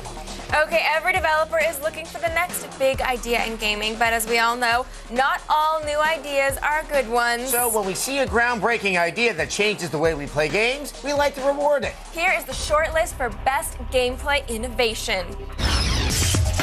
The AI director in Left 4 Dead. A step above randomly generated enemies, the director will alter the events of a campaign specifically in response to your group's performance. Voice command in Tom Clancy's End War. A lot of games have tried to do voice commands, but End War is the first game to truly succeed. Objective-based multiplayer in Resistance 2. Destroy the 2 auxiliary reactors inside. The vanilla deathmatch is pretty much dead, and Insomniac has taken a huge step toward making large-scale multiplayer more than just one giant battle of attrition. Right-stick combat in 2 Human. A lot of games have tried to do the Diablo thing on a console, but 2 Human was the first to come up with a control scheme to effectively combat hordes of enemies with ease. Level creation and sharing in Little Big Planet. The tremendously powerful creation tools let you do almost anything imaginable, and the intuitive online sharing system lets you show everyone else with a PS3 the cool stuff you made. Public quests in Warhammer Online. Many elements of this MMO innovate beyond what World of Warcraft has done, but public quests that any passerby can join in on are by far our favorite. And the winner is Little Big Planet. The level design feature is so simple and yet so deep that anyone could pick it up and only be limited by their imagination. And the fact that you can share these creations with the world just puts Little Big Planet over the edge. Although, seriously, Sony can ease off the throttle when it comes to pulling down people's work, even if it does infringe on some copyright laws. Yes. We all like sharing with our friends, and sometimes that involves sharing with a bullet. With their face. Single-player campaigns have their place, but when it comes to fun with people on your friends list or, racist strangers, multiplayer is where the action is. Here are the best multiplayer titles. Madden NFL 09. This installment in the venerable franchise gets it right. It looks great and plays even better. He makes it to the 35-yard line. 2 Human. Come and face your fate. Spot-on controls and tag team moves made 2 Human a unique co-op experience. And you get to learn about Norse mythology without doing that whole reading a book thing. For that, I stand here today. Gears of War 2. I got your back, Sarge! The formula for multiplayer fun that Epic stumbled upon in the first Gears got new modes, a matchmaking system, and a ton of maps to murder on. Super Street Fighter 2 Turbo HD Remix. Fighting games and online play have never gotten along very well. Until now. Arcade machines have more lag than this. Resistance 2. With an 8-player co-op mode and up to 60 players in online matches, the bosses aren't the only things in this game that could be described as huge. Left 4 Dead. Designed from the ground up to be played with friends, Left 4 Dead adds a one-of-a-kind versus game to its co-op chapter. And the winner is Left 4 Dead. I have to admit, I never thought the zombie apocalypse would be this addicting. And no matter what happens, live or die, there's always a story to tell the next day. Like getting punched off the roof by a tank. Now, while no sports game will ever recreate the thrill of dumping Gatorade on someone, there are a few out there that come close. Connect your giant foam fingers. Here are the nominees for Best Sports Game. An NHL 09. Malkin's got 2 minutes for high sticking. EA Sports scores a slap shot of a sim with Be a Pro mode, where you get to step into the skates of one player through a whole career. He shoots, he scores! Hot Shots Golf, Out of Bounds. Nice putt. The goofy golfers and their caddies return to the green with an all-new advanced swing system and plenty of unlockable characters.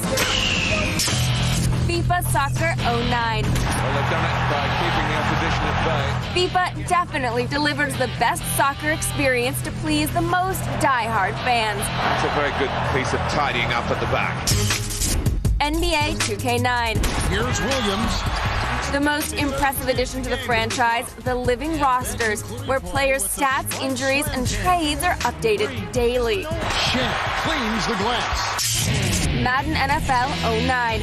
Deliver a pass to an open receiver. One of the most dominant franchises introduces a new 32-player online league, plus updated weekly rosters, improved graphics, and even bigger hits. We've got a 3rd and 6. And our winner is Madden NFL 09. This year, EA finally delivered a big overhaul. And we're not so sure how smart John Madden actually is, but the inclusion of Madden IQ gives someone not so skilled in sports games a shot at enjoying it. You wouldn't be talking about yourself, would you? Of course not. Now, these days, games have a shelf life way beyond the time when you finish the goods on the disc. With DLC, games get a second life, and we have less money in our wallets. Here are the nominees for the best in downloadable content. Team Fortress 2. The upgrades to the various classes in the game add tons of play value, new achievements, and keeps a great game fresh. Warhawks. 2 expansions from the PlayStation Store add new vehicles, maps, and weaponry to this already high-flying multiplayer shooter. Call of Duty 4. The excellent Variety Map Pack is part of what's kept the top-selling game of 2007 on everyone's nightly playlist a year after its release. Rock Band 2. Harmonix rocks on a weekly basis with over 300 songs available for download at reasonable prices from every genre imaginable. Burnout Paradise. Despite being released at the beginning of the year, expansions that add new areas and motorcycles entice us to return to Paradise City regularly. And the winner is Rock Band 2 DLC songs. The good people at Harmonix provide us with new downloads every week like clockwork. That's really the way DLC should work, and as proof, you don't have to look any further than the figures. More than 28 million songs have been downloaded by aspiring rockers. Now, beyond getting additional content via the internet, we all enjoy downloading entire games this way. This year, there were a whole slew of mind-blowing games that were available online. From simple little wads of gunk to some revamped old favorites, there was something for everyone. Here are the nominees for the best downloadable game. World of Goo. It's an engineer's dream and a janitor's nightmare as you must assemble the sticky blobs in the world of goo to achieve your goal of goo domination. Bionic Commando Rearmed. Reworked and remixed, Bionic Commando Rearmed takes the classic title of yesterday and adds in the technology of today with new moves and multiplayer. Braid. The only platformer played in a tie. Braid takes a deceptively simple idea and turns it on its head with the power to manipulate time at a haunting score. Geometry Wars Retro Evolved. As if beating the high score just wasn't enough, Geometry Wars Retro Evolved 2 adds in more modes, a few buddies, and more geomes than you can handle. Ratchet & Clank Quest for Booty. Be careful, Ratchet. While the sequel is nowhere in sight, Quest for Booty fills that dire need for shooting, platforming, and lombacks distilled in a single download. Super Street Fighter 2 Turbo HD Remix. With its hand-drawn animation and silky smooth online gameplay, Super Street Fighter 2 Turbo HD Remix was like going back to the arcade all over again. You win. And the winner is Braid. Remember all that stuff we said about Braid earlier? Well, it's still true here. For a truly unique gaming experience, this is one title you have to try. And it's downloadable, so there really is no excuse, because you don't even have to get off your couch. Now, strategy games typically require meticulous personality with compulsion for resource management. Hey, then there are the few that rise above the stereotypes and breathe new life into the genre. Valkyria Chronicles. Shall we dance? For taking the turn-based genre in a new direction with interesting gameplay and beautiful visuals. Galactic Civilizations 2, Twilight of the Arnor. Known galaxy is at war. Yet another top-quality expansion for Stardock Space Domination masterpiece. Advance Wars Days of Ruin. For an expansive campaign and map design tools. Tom Clancy's End War. The end has begun. Bringing World War III home with stellar voice recognition. Engage. And compelling, persistent online play. Sins of the Solar Empire. A grand scale and gigantic fleet battles make for an epic RTS experience. And the winner is Sins of a Solar Empire. Sins gives you the impressive ability to control a large number of units with ease and the technical feat of being able to scroll out to see a whole solar system or in to check out a single ship. It also took the entire convention of node control and added the sci-fi element of securing airspace around a planet. And for this, your strategy game of the year. So, looking at my scorecard so far, Braid has taken home 2 prizes. Does that mean it's on its way to Game of the Year? Of course not. It's not even on our short list. But come back to see who does take home top honors. We'll see you in a sec. Coming up on X-Play's Best of 2008 special. The pageantry has just begun. Keep it here to see who takes home the top honors for Best Shooter, Best RPG, Best Racing Game, Best Action-Adventure Game, and many, many more. Then your favorite games go head-to-head, and we'll crown one of them Game of the Year. The envelopes keep opening, and the winners keep coming. Don't miss it. One of my choices for the year's best, not the best, but just one of the choices, and at the end of the show we're going to have a list of each of our 10 in order of preference. But one of the choices is a film that I'm afraid of is going to be overlooked by a lot of critics, maybe even this guy sitting next to me. It came out early in the year, and that makes it tough to compete with more recent films.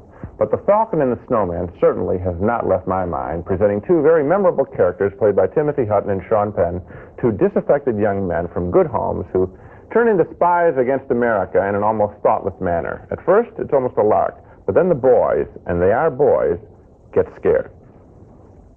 I'm not stupid, Chris. I read books. What are you talking about? I know what it's called. Disinformation. Counter-espionage. What? You're backed by the company. Oh, Jesus. You're one of them. The CIA's got a picture of Oswald, and they've got one of me too, and that's all part of the plan. So it's okay. It's okay. So what happens next? You throw me in the wolf? You throw me in the wolf? Look at that. It's doing you. It's the only thing keeping me sane. Killing you. It's the only thing keeping me sane. I don't know who my friends are anymore. I don't know who to trust. I don't know who to trust. Don't throw me to the wolf. Leave your bags behind. We're going to get on the plane and get out of here. I haven't seen that movie and that scene for almost a year now, and I'm telling you, I didn't recognize Sean Penn when I saw the film for the first time. I don't even recognize him there now. It's a spectacular performance. I related to this film because I think it's very accurate about young people and the way that they can play games that are way over their head. There's a spy story and Sean Penn's portrait of drug addiction. His character, I think, is stoned practically throughout the whole film. This is a very fine film. I really think it's spectacular. I agree with you. It was directed by John Schlesinger, the same man who made Midnight Cowboy, of course, with those great performances by Hoffman and Voight. And the teamwork here, it's the same sort of thing. The one guy who's kind of the straight arrow, but he's not really so well adjusted either. Right. And then the other guy is really off the wall. And they make a team that works for a while and gets them both in a lot of trouble. Don't you think he also had a great portrait of the way America is in terms of suburbia? Spielberg does it one way, Schlesinger does it another. These are suburban kids getting into big trouble. It's a great movie. Incidentally, it is on my list. Hey, you're smart. Thank you very much. Now let's move on to a comedy that made my list of the year's 10 best films. It's Lost in America, the movie by Albert Brooks about an advertising executive who quits his job, cashes in all of his chips, and talks his wife into joining him on the open road. He figures their nest egg is going to last them for years, but that's before his wife loses everything during one wild night in the casinos of Las Vegas. Now, this is my favorite scene from the whole movie, as Albert Brooks tries to talk the casino owner, played by Gary Marshall, into giving his money back. You keep all the money. It's just that my wife and I aren't gamblers. That's what I'm saying. That's the distinction. My wife and I represent the few people, and I'll tell you something, there's probably nobody else that's ever going to come and have this happen. So really, probably we're the only two. We represent the people who have taken the chance. And we made a mistake, and then the Desert Inn corrects it and gives it back. There is a warm feeling here. But you don't think everybody then will want their money back? No. In the campaign, you make a clear distinction between the bold, who would be my wife and I, and then all the other schmucks who come here to see Wayne Newton. I like Wayne Newton. I said Wayne Newton? What were you talking about? I heard you say schmuck see Wayne Newton. I like him. That makes me a schmuck? Oh, no. No. And then he gets into the Miracle on 34th Street, you know, and he's going to be like that, and Gary Marshall says, but we're not Santa Claus. We're in the business of making money here. Lost in America was a smart, perceptive, very funny movie that was aimed directly at the yuppie mentality, at that elusive dream of complete security inside your own financial moat where the rest of the world can't get you, and in one flash, he's totally wiped out. I got to confess, this did not make my 10 list, but if my list had been 12 long, it was number 12. Okay. I had 12 competing for 10. It's very, very funny in all the ways you mentioned it. I remember when we reviewed it, I even laughed at the Winnebago that they picked with a dumb W, and there's nothing dumb about it. W goes upside down. It's just, I mean, it is a very funny film. I just thought that there were actually 11 better this year. It's very good. Well, it is a funny film. You're right. Coming up next at the movies, another yuppie gets taken for a scary and funny ride in downtown New York. They're all trying to kill me. I mean, I just wanted to leave. You know, my apartment, maybe meet a nice girl. And now I've got to die for it, you know?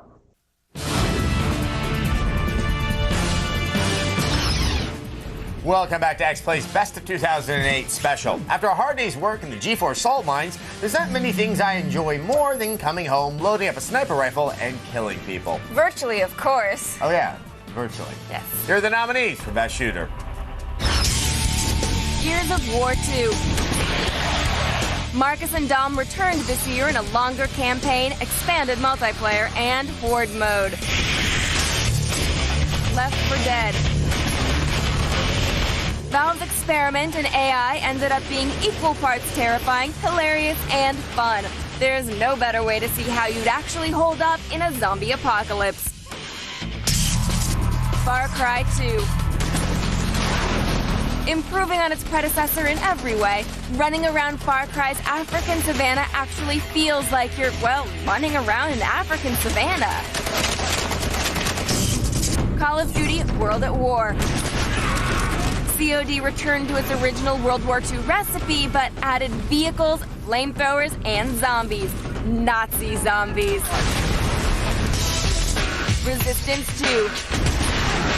More guns, more baddies, and bigger bosses. Way bigger. Resistance 2 introduced co-op missions and massive online matches to the series.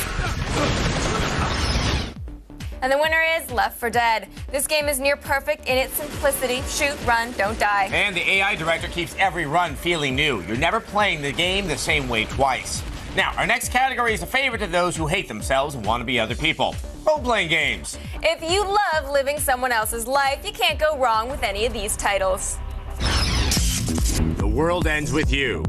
Ready to die. Defying JRPG conventions and utilizing the potential of the Nintendo DS to the fullest, Square's quirky and charming story of teens who defeat evil while shopping for stylish clothing is a breath of fresh air in the stale genre. Fallout 3. Bethesda picks up the Fallout torch and carries it to victory with an engaging and almost oppressively immersive post-nuclear nightmare. By turns bleak and hilarious, it both does homage to its roots and blazes new trails. Run along now, dearie. Persona 4.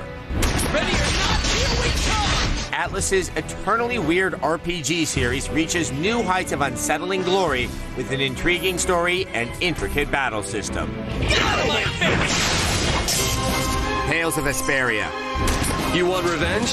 Bring it! The venerable Tales series steps into the HD era with a charming new story, great visuals, and the real-time group combat we know and love. Resound, O cry of victory! Fable 2. Peter Molyneux's fantasy opus delivered where the first game didn't, making Albion a huge, involving place and letting the player have a real impact on his future. Fluid, intuitive combat and a wry sense of humor made it a treat from beginning to end. And the winner is Fallout 3, most depressing game in Depresso Town. At one point, I had to resort to cannibalism to survive, and I did wonders for my karma. Well, Bethesda created a giant world with a million possibilities, and we got hooked. All right, without solid characters, games are nothing more than Pong. In fact, I think even Pong had characters. Yeah, wasn't the left paddle named Larry and he had a backstory of accidentally killing someone while driving drunk? Yeah, it was a touching story of redemption, but here are the nominees for Best New Character. Nico Bellic from Grand Theft Auto 4. Good to have you here, cousin. In a departure from the cartoonish main characters of previous installments, Rockstar North gave us a nuanced and realistic protagonist in Nico. Can you show me that again? Your dog from Fable 2. We named the dog Indiana. Peter Molyneux's initial announcement that you would be guided by a dog in Fable 2 was met with healthy skepticism, but he was right and we fell in love with our loyal canine companion. Now you just rest. Sackboy from Little Big Planet. As an adorable blank canvas for your creative urges, Media Molecule's endearing new mascot never fails to put a smile on any face. Travis Touchdown from No More Heroes. Socially awkward, obsessed with nerdy crap, utterly unable to land a date, owns multiple lightsabers, subject to homicidal rage. We saw so much of ourselves in Travis, it was impossible not to love the guy. It's game time. Rebin 893 for Metal Gear Solid 4. Stick yourself with it. Snake's commerce-minded ally with the freaky monkey never fails to brighten up any super long cutscene. And the winner is Drebin893 from Metal Gear Solid 4. In a game full of cutscenes, Drebin and his hairless monkey caught our attention and kept us well armed. And despite the fact that he was a major new character in a 20-year-old well-established franchise, he fit in perfectly. Now, you can have your fancy engines and shaders, but it doesn't mean jack unless there's something interesting scenery to look at. Now, in our next category, we look at the games that were easy on the eyes and excelled in the field of art direction. Fable 2. She reached out for the comfort of the dog's warm fur. The storybook look of Albion is wonderfully realized in lush forests and bustling towns. It's even more beautiful than I imagined. Metal Gear Solid 4. Military hardware and locations from around the globe are recreated with lavish detail and convincing authenticity.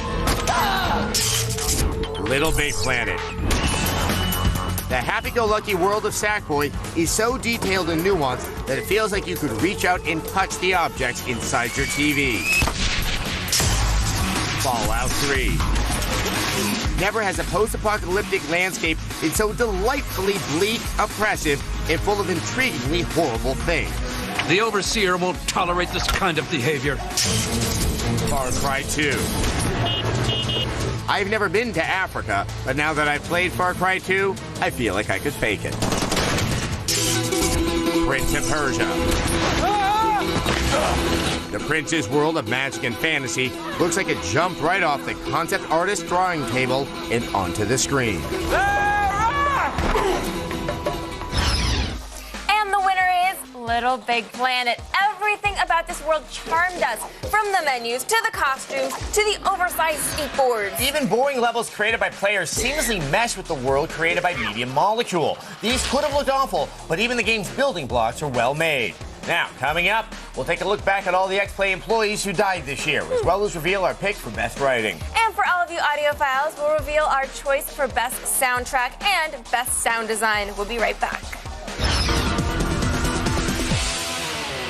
The movie on my list of the year's best films is a hard-edged, scary comedy by Martin Scorsese named After Hours. The movie told the story of a young man in Manhattan who goes down to the Soho district for a date with a young woman that he's just met, and before the night is over, he gets trapped in an urban nightmare in which every possible thing goes wrong. The star of the movie is Griffin Dunne, and here he is trying to explain his incredible night.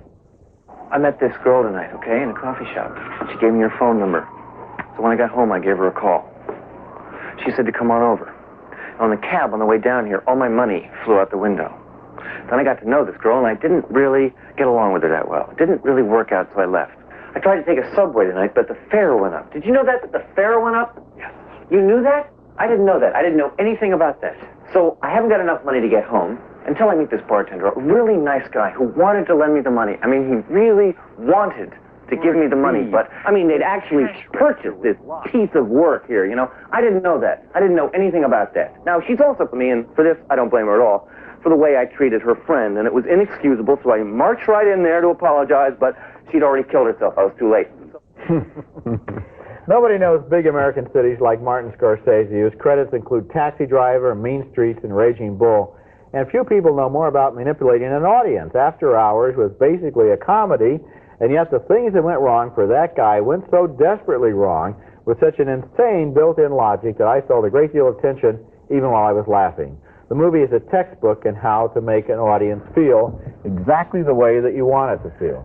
And he did it for me about 90% of the way. And at the end, when a couple of light comedy characters came in, Cheech and Chong, Terry Garr, and Catherine O'Hara, at the end, I thought the movie lost its hard New York edge. And that's my only criticism of the film. Up until that point, I thought it was exactly what you called it. Oh, but was it on your list of the 10 best? Didn't quite make it. Didn't quite make it. For that reason. Must have an extremely I have a distinguished list this year. It is a good list this year, even though the year wasn't. on my list. Wow. My next 10 best film is by America's oldest active film director, John Huston, 79 years old, who began his career more than 40 years ago with a little film you may have heard of called The Maltese Falcon. Rings a bell. Not bad for your first time out. And now in 1985, he creates Prizzi's Honor, a very funny and dark comedy on love and marriage and murder and mobsters. Jack Nicholson and Kathleen Turner play hired killers, Nicholson working for a mob family, Turner working as a freelance. They fall in love, get married, and in this scene, she offers to solve one of the family's problems, but her way. Look, Charlie, the woman comes out of Sal's apartment holding a baby. After Filargi's bodyguard gets him out of his apartment, she smiles at them. She goes goo-goo gaga to the baby. Then she tosses the little darling at the bodyguard, who naturally tries to catch it. Now, while he's doing that, she gets her piece out and covers him. Then you come out of the other apartment, you take Filargi down to the garage. Then she takes the bodyguard back into Filargi's apartment, does a job on him there. Hey, that's good. For Christ's sake. Where we gonna get a baby? Where we gonna find a broad would do something like this? Where? Here. Me. We got a fake baby. Hey, good thinking, Irene. You guys work it out. I got a terrific dinner almost ready. Just be a couple minutes. Pop, what's the matter with you? I didn't get married so my wife could go on working. A classic line. And I love the reaction shots of the two guys. The dad is there thinking, yeah, great. What a daughter-in-law. And Nicholson is thinking, he can't believe it, that this is the woman he married and should be just another woman in the closet. That scene plays like a little movie of its own, a little 90-second movie. And there are probably, I don't know how long the running time of this film, maybe 20 or 30 scenes like that. It's spectacular. If you think about it, what you have in this film, based on a Richard Condon novel, is a portrait of a modern two-career couple who fight a lot and love a little. She sleeps with a gun in her bed. He has a knife. Very funny, very true when they're all both out working. Two great starring performances by Turner and Nicholson, and a superb supporting performance we didn't see by Angelica Houston as his former jealous lover. This is a wonderful film. A wonderful film. It's on my list, too. And not only for Nicholson, who has given in his career one treasure after another, one performance after another, but Kathleen Turner has really come along in 5 or 6 films over the last few years to develop into really a formidable major actress with the ability to go comedy, and yet she's not flighty, she's not silly. It's comedy with an edge. And I'll tell you another thing she hasn't done. She hasn't played one of these noble women that so many of our better actors seem to be trapped into. She's willing to play someone who is laughable and tough, attractive and unattractive, and it's a terrific performance. And again, I want to just repeat, Angelica Houston, which we didn't show, only one scene from the film. Okay. She's great, too. Okay, so lots of good stuff in that one. Coming up next at the movies, a movie that's in love with the movies. Has he done anything wrong? Wrong like what? Has he stolen anything or attacked any female? You?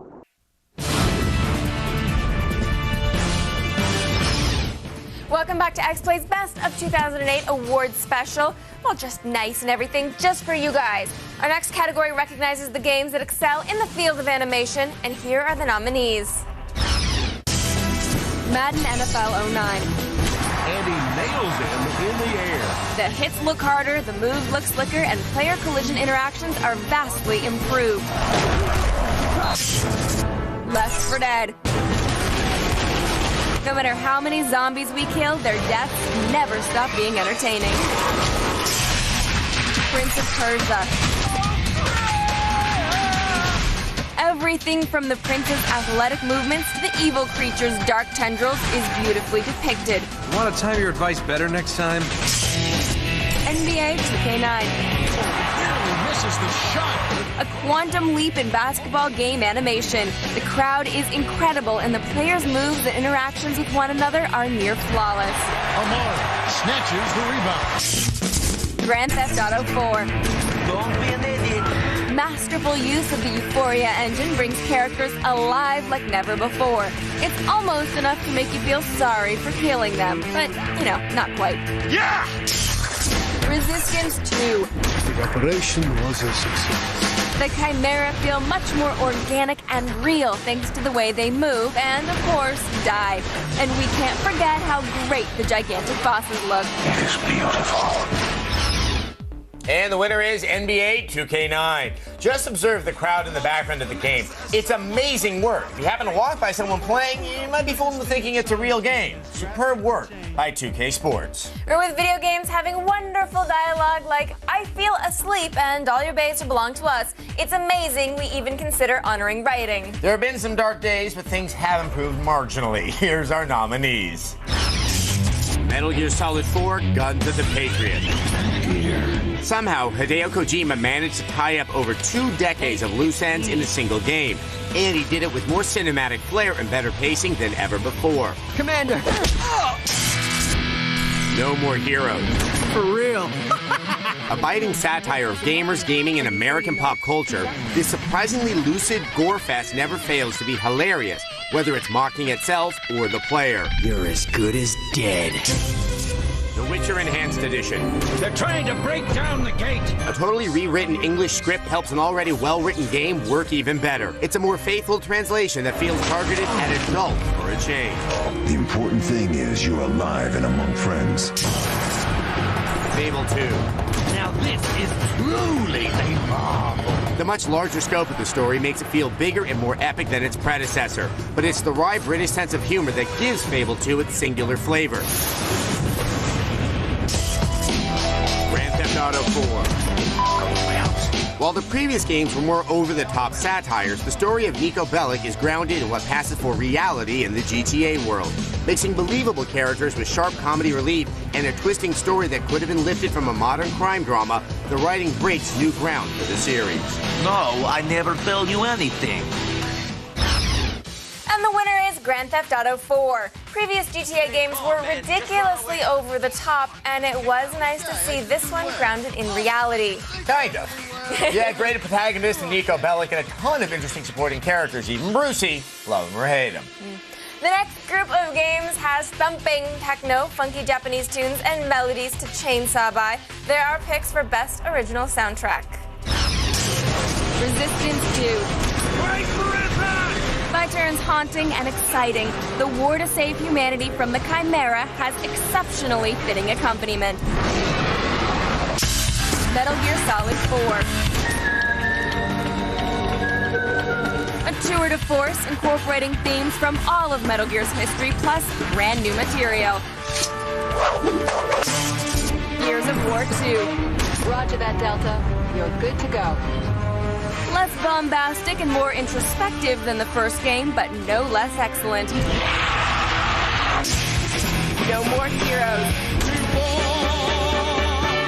A quirky satirical soundtrack that's definitely in on the joke throughout the game. What the hell was that? Mirror's Edge. We call ourselves runners. Thumping rhythm tracks that react to the action as it happens. Keep your pulse racing along with Fates.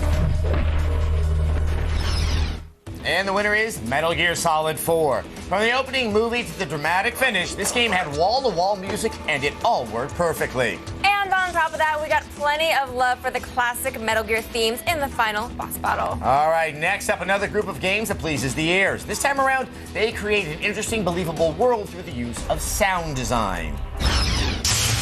Battlefield Bad Company. This game makes the battlefield as real as ever with some of the most intense sounds of combat we've heard in a shooter. Dead Space. Sound is an integral part of the horror genre, and Dead Space excels at bringing the muffled vacuum of space and the eerie rumblings of a stranded spacecraft to life. Condemned 2. Nothing is more frightening than the sickening sound of lunatics shambling around in the shadows of Condemned 2. The game exemplifies a visceral horror experience. Fable 2. From the bustle of large cities to the clash of swords and gunfire from distant battles, the sounds of Fable 2 make Albion a living, breathing world. Metal Gear Solid 4. Metal Gear Solid 4 creates an incredible theatrical experience with details like the idle chatter of soldiers and the impressive ambient sound. And once again, the winner is Metal Gear Solid 4. You could hand this award over just for the game's first level. The audio occlusion is ridiculous. In the middle of this urban warfare, you can pinpoint where people are by the gunfire. With a good sound system, your ears are just as useful as your eyes. Coming up, Old Snake, Kratos, and Nico Bellic battle it out in the Best Action Adventure Game category. Plus, find out what title should be with you at all times. It's our award for Best Handheld Game. Then we ignore the caution flag and hand out our award for Best Racing Game. And later, X-Play's 2008 Game of the Year. Find out which one takes home the big prize right after this. Woody Allen's The Purple Rose of Cairo is one of the best movies ever made about the movies. It's the fanciful story of a lonely young woman played by Mia Farrow who has a very special relationship with a character she sees on the movie screen in her small-town movie house. She goes to the movie over and over again, and she develops a fascination with this character. In fact, the character starts talking directly to her from the screen, and eventually, in a classic movie moment, he comes down off the screen and starts up a relationship with her. Meanwhile, the actor who has played him also comes to town. Mia Farrow sees these two characters now. She's totally confused as to which is which. I'm not Tom. I'm Gil Shepard. I play Tom. What? How do you know Tom? You did. Oh my God! I don't believe it. You do. I've seen you in lots of movies. Where's Tom? Oh, Broadway Bastards, right? Right? Yeah. Well, you know. Honeymoon in Haiti. Done about 6. You were green. Thank you. Thank you very much. Try to do one a year, you know, just to keep. Where's Tom? Why? Well, he's my character. I created him. Didn't the man who wrote the movie do that? Yes, technically. But I made him live. I fleshed him out. You did a wonderful job. He's adorable. Thank you very much. I love that dig. I created him. Screw the writer. They always do. The writer always gets it in the neck. Anyway, 3 different stories develop in this film. One involving the rest of the characters in that movie up on the screen who can't go on. That, I think, is hysterical. Second, involving a love affair between Mia Farrow and the fictional character. And third, the love affair between Mia Farrow and the guy we saw there, the actor who plays him. So you got 3 stories going on that are just great.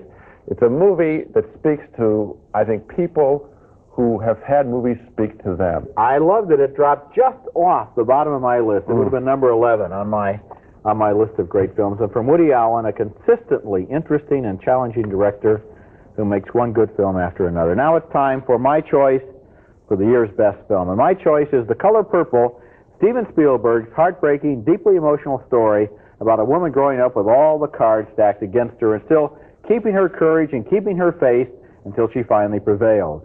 The movie stars Whoopi Goldberg in a great performance as the young woman named Celie, who was raised by a cruel father, then married to a cruel husband that she calls only Mr. Here's a scene set in her household as her husband brings home his mistress. And there she is standing all alone there. That's the kind of burden she has to carry all through life, the fact that nobody has any respect for her until the end. The Color Purple is filled with good performances, and they bring alive that rural black community in the early decades of this century, a community where there's a lot of pain and cruelty and a lot of courage, too. The movie leads up to a joyous but shattering climax that's one of the greatest emotional experiences in a long time at the movies. So I think my year's best. Well, I think it's a very fine film and it was high up on my list. What I give a lot of credit to Spielberg for, was dealing with a very important novel by Alice Walker, which is a black feminist novel, angry at a lot of treatment that black men have the way they've treated black women, and the movie doesn't soften it that much. And I think that was brave. Otherwise, it would have been just a sweet little film about somebody triumphing. So the movie's rough and also sweet. It works at both ends of the emotional scale. You're right. It's a real, real good movie. Next at the movies, Gene's choice for the year's best film.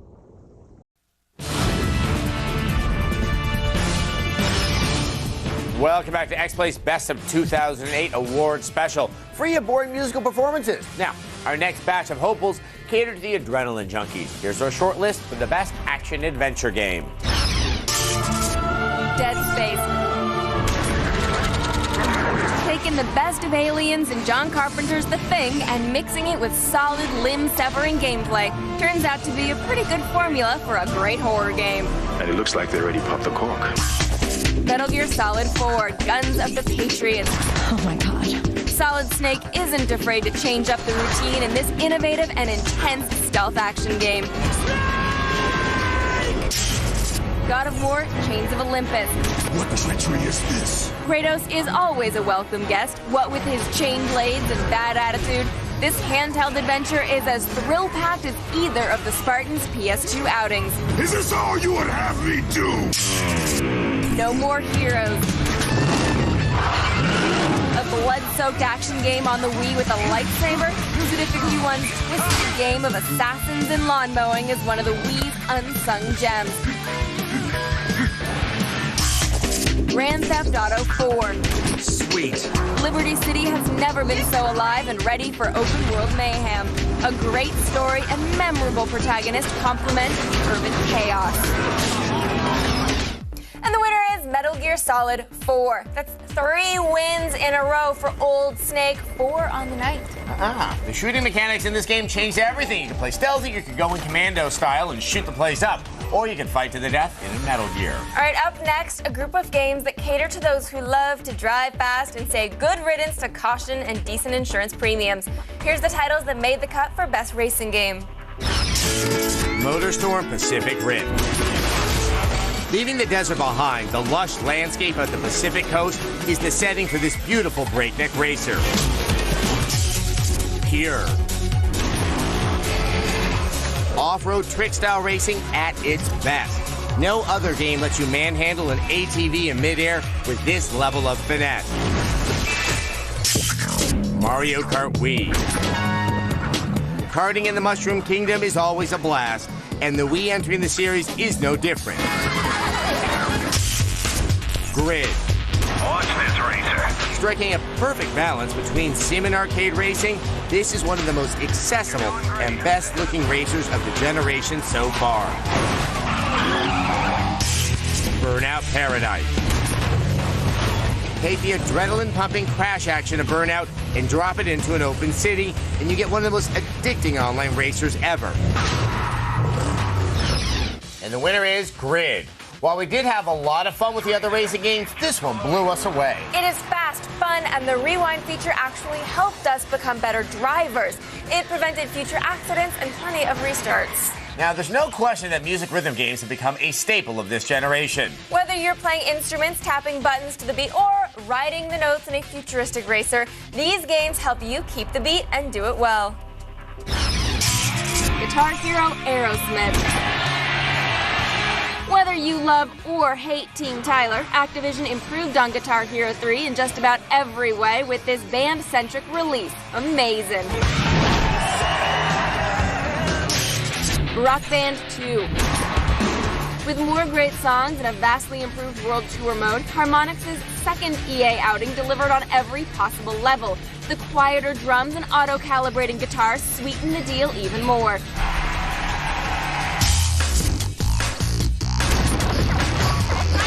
Patapon needs no plastic instruments to be a great rhythm game. Controlling adorable little creatures and commanding them to kill things has never been groovier. Guitar Hero World Tour. A massive expansion of the franchise, the addition of vocals and drums has only made things better. A tremendous song list and some of the biggest names in rock history continue to define the granddaddy of modern music games. Audio Surf. This challenging action game creates entire levels out of music on your computer.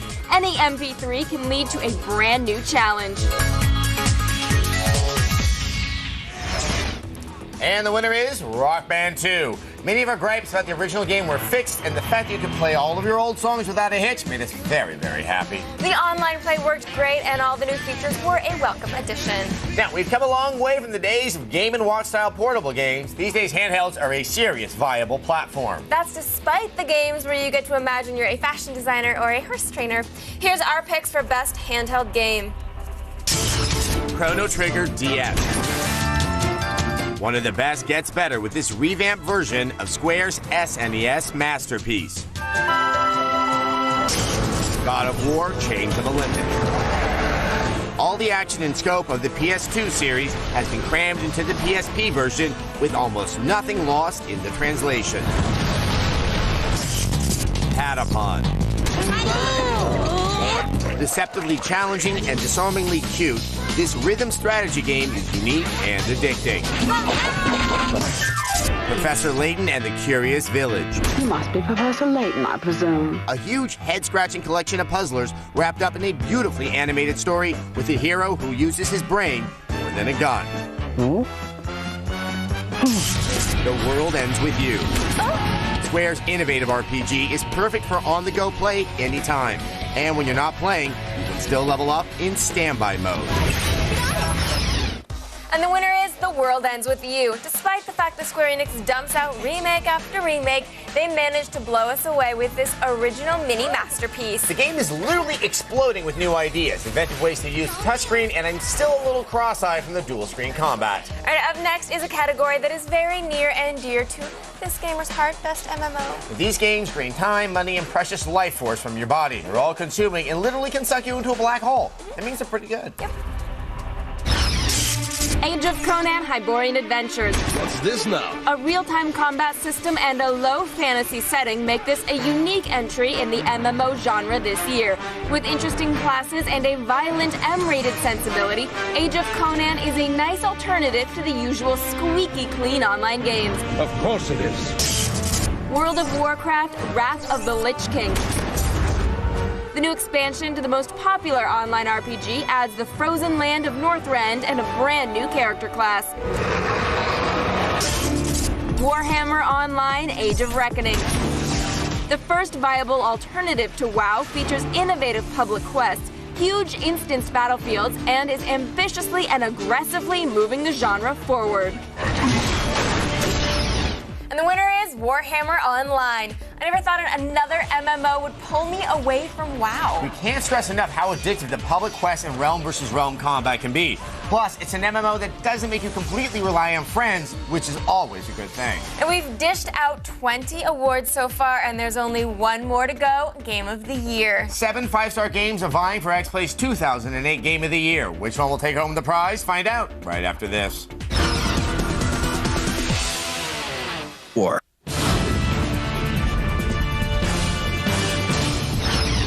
Welcome back to XPlay's Best of 2008 special. And we've been dishing out awards all night, but now it's time to get to the moment you've been waiting for. I can't wait. My live performance of John Cage's 4 minutes and 33 seconds. Yeah, we really don't have enough time for that. We're actually going to see who's going to win Game of the Year. Fine. Yeah. This year's shortlist is an amazing group of games, and we had a ton of trouble narrowing it down to 7. Seriously. And it was even a bigger problem to figure out which one was the best of 2008. Game of the Year, Fable 2. Grand Theft Auto 4. Fallout 3. That's exactly what I was thinking. Metal Gear Solid 4, Guns of the Patriots. Left 4 Dead. Seen anything like this before. Resistance 2. Gears of War 2. Go, go, go! And the winner of Game of the Year is Fable 2. Yes, we had some extremely tough decisions this year, but none were more hard-fought than this one. During our staff meetings, there were deadlocks, stalemates, and even a filibuster or two. I'm not joking. And at the end of the day, Fable 2 edged out its competition. It warmed our bitter hearts, gave us a new appreciation for canine companions, and actually a warped perception of marriage. Here to accept the Game of the Year award via satellite, creative director at Lionhead Studios, the one, the only, Peter Molyneux. Congratulations and thank you so much for being here. Oh, well, I mean, what an amazing experience to be here and hear this news. It's just absolutely fantastic. I can't wait to go back to the team and to tell them the news. Everyone is going to just be over the moon. It's a fantastic feeling. You know, Fable's actually a game, Fable 2 is a game that's really more than a sum of its parts. Is there an element that you can identify as something that brings magic and life to the world? It's kind of about freedom in a way. It's up to you when you make money, up to you when you chat people up to you when you get involved in the story. You know, for me, that freedom, I think, was the extra special something maybe. I don't know when I've been this excited about downloadable content. Yes. I think I actually did jump up and down and do a little victory dance. Yeah. So soon after the game came out, what are we going to be able to expect in that content? Well, you can expect quite a lot, actually. You can expect more story. You can expect some things to happen in the world that you haven't seen to happen in the world before. Now, we always plan to do this, by the way. This isn't something that we sort of kind of finished Fable 2 and thought, oh, what should we do now? Let's do a bit of downloadable content. This is part of the unfolding story of Fable. All right, since we just talked about downloadable content, obviously we want to extend Fable 2, but is there anything else in the works from Lionhead and Peter Molyneux? Yes, we are doing. There are two big things. Now, of course, I'm going to tell you now, I'm in a black room. There's no other PR people here. They're all locked away in another room next door, so I could probably hint. Normally I've got all these policemen around me to make sure I don't say anything. But we are working on two things. Now, one of those things, to not give you any real clues, is one of those things is kind of familiar. Let's just say, I'm just going to lay some hints here before the door gets broken down. It's very familiar to the other one. Is completely and utterly different. It's different to anything that I have ever worked on before, different to anything that any other team has worked on before, and it's my hope, and this is something I definitely shouldn't say, but this is my hope, is that early part of next year, there's something called GDC. Around GDC, I can start telling the world a little bit more about these things. Well, we're going to be at GDC and can't wait to see it. But for now, congratulations, Peter, and please pass that on to everyone at Lionhead who worked so hard on this game. It really is a one-of-a-kind experience. Thank you so much for playing it, and you know, it fills me with incredible pride to accept this. Thank you so much. And it makes us feel good to give it. Though every single game, not just on the Best of 2008, every single game that we mentioned tonight is worthy of people's attention. I can't explain to people how hard this decision is. Yeah. Every game that we talk, especially for the Game of the Year nomination, every single one of those games was amazing. And it's hard, they're so different too. It's hard comparing them, you know, against one another. No, it's also not that Fable 2 was that much better than everything else. Yeah. It was better in our minds, but it wasn't like all the other ones were bad. So congratulations to everyone who was on our list. And there you have it. X-Plays, Best of 2008. For the #1 film of 1985 is the greatest use of film I've ever seen in the sense of the good that it does. The film is called Shoah, S-H-O-A-H. It's the Hebrew word for annihilation, the Holocaust, and it is a stunning 9.5-hour documentary on the way in which 6 million Jews were gassed and burned by the Nazis. Director Claude Lanzmann has gone back to the people who ran the death camps, back to the few survivors of those camps, back to the towns in Poland where the dead were stashed by the Germans, and interviewed every kind of participant imaginable, building a very accurate portrait of how mass murder was committed and tolerated. One of the most amazing shots in the film is when one of only 2 survivors of the Chelmno death camp in Poland is brought back from Israel to Chelmno and stands in front of the church where the Jews were held prisoner until they were placed in gas wagons.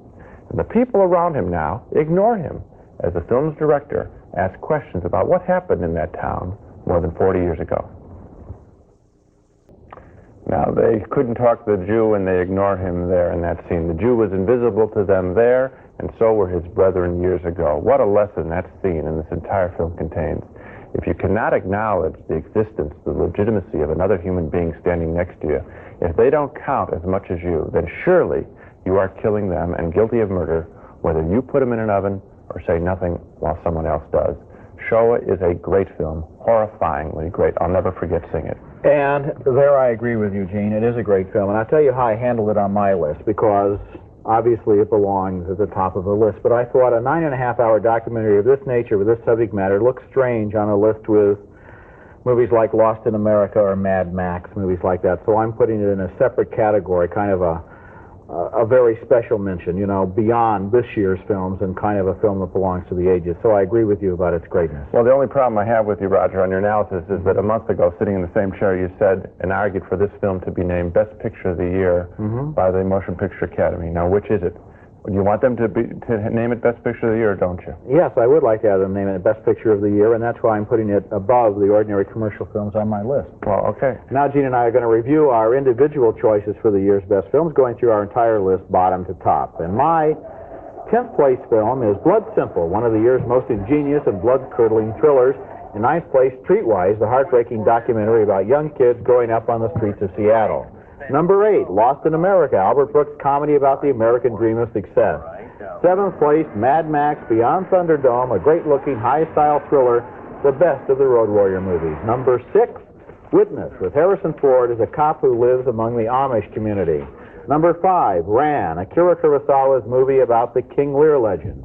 Number 4, Prizzi's Honor, the John Huston film with those great Jack Nicholson and Kathleen Turner performances. Number 3, The Falcon and the Snowman, with 2 more great performances by Timothy Hutton and Sean Penn.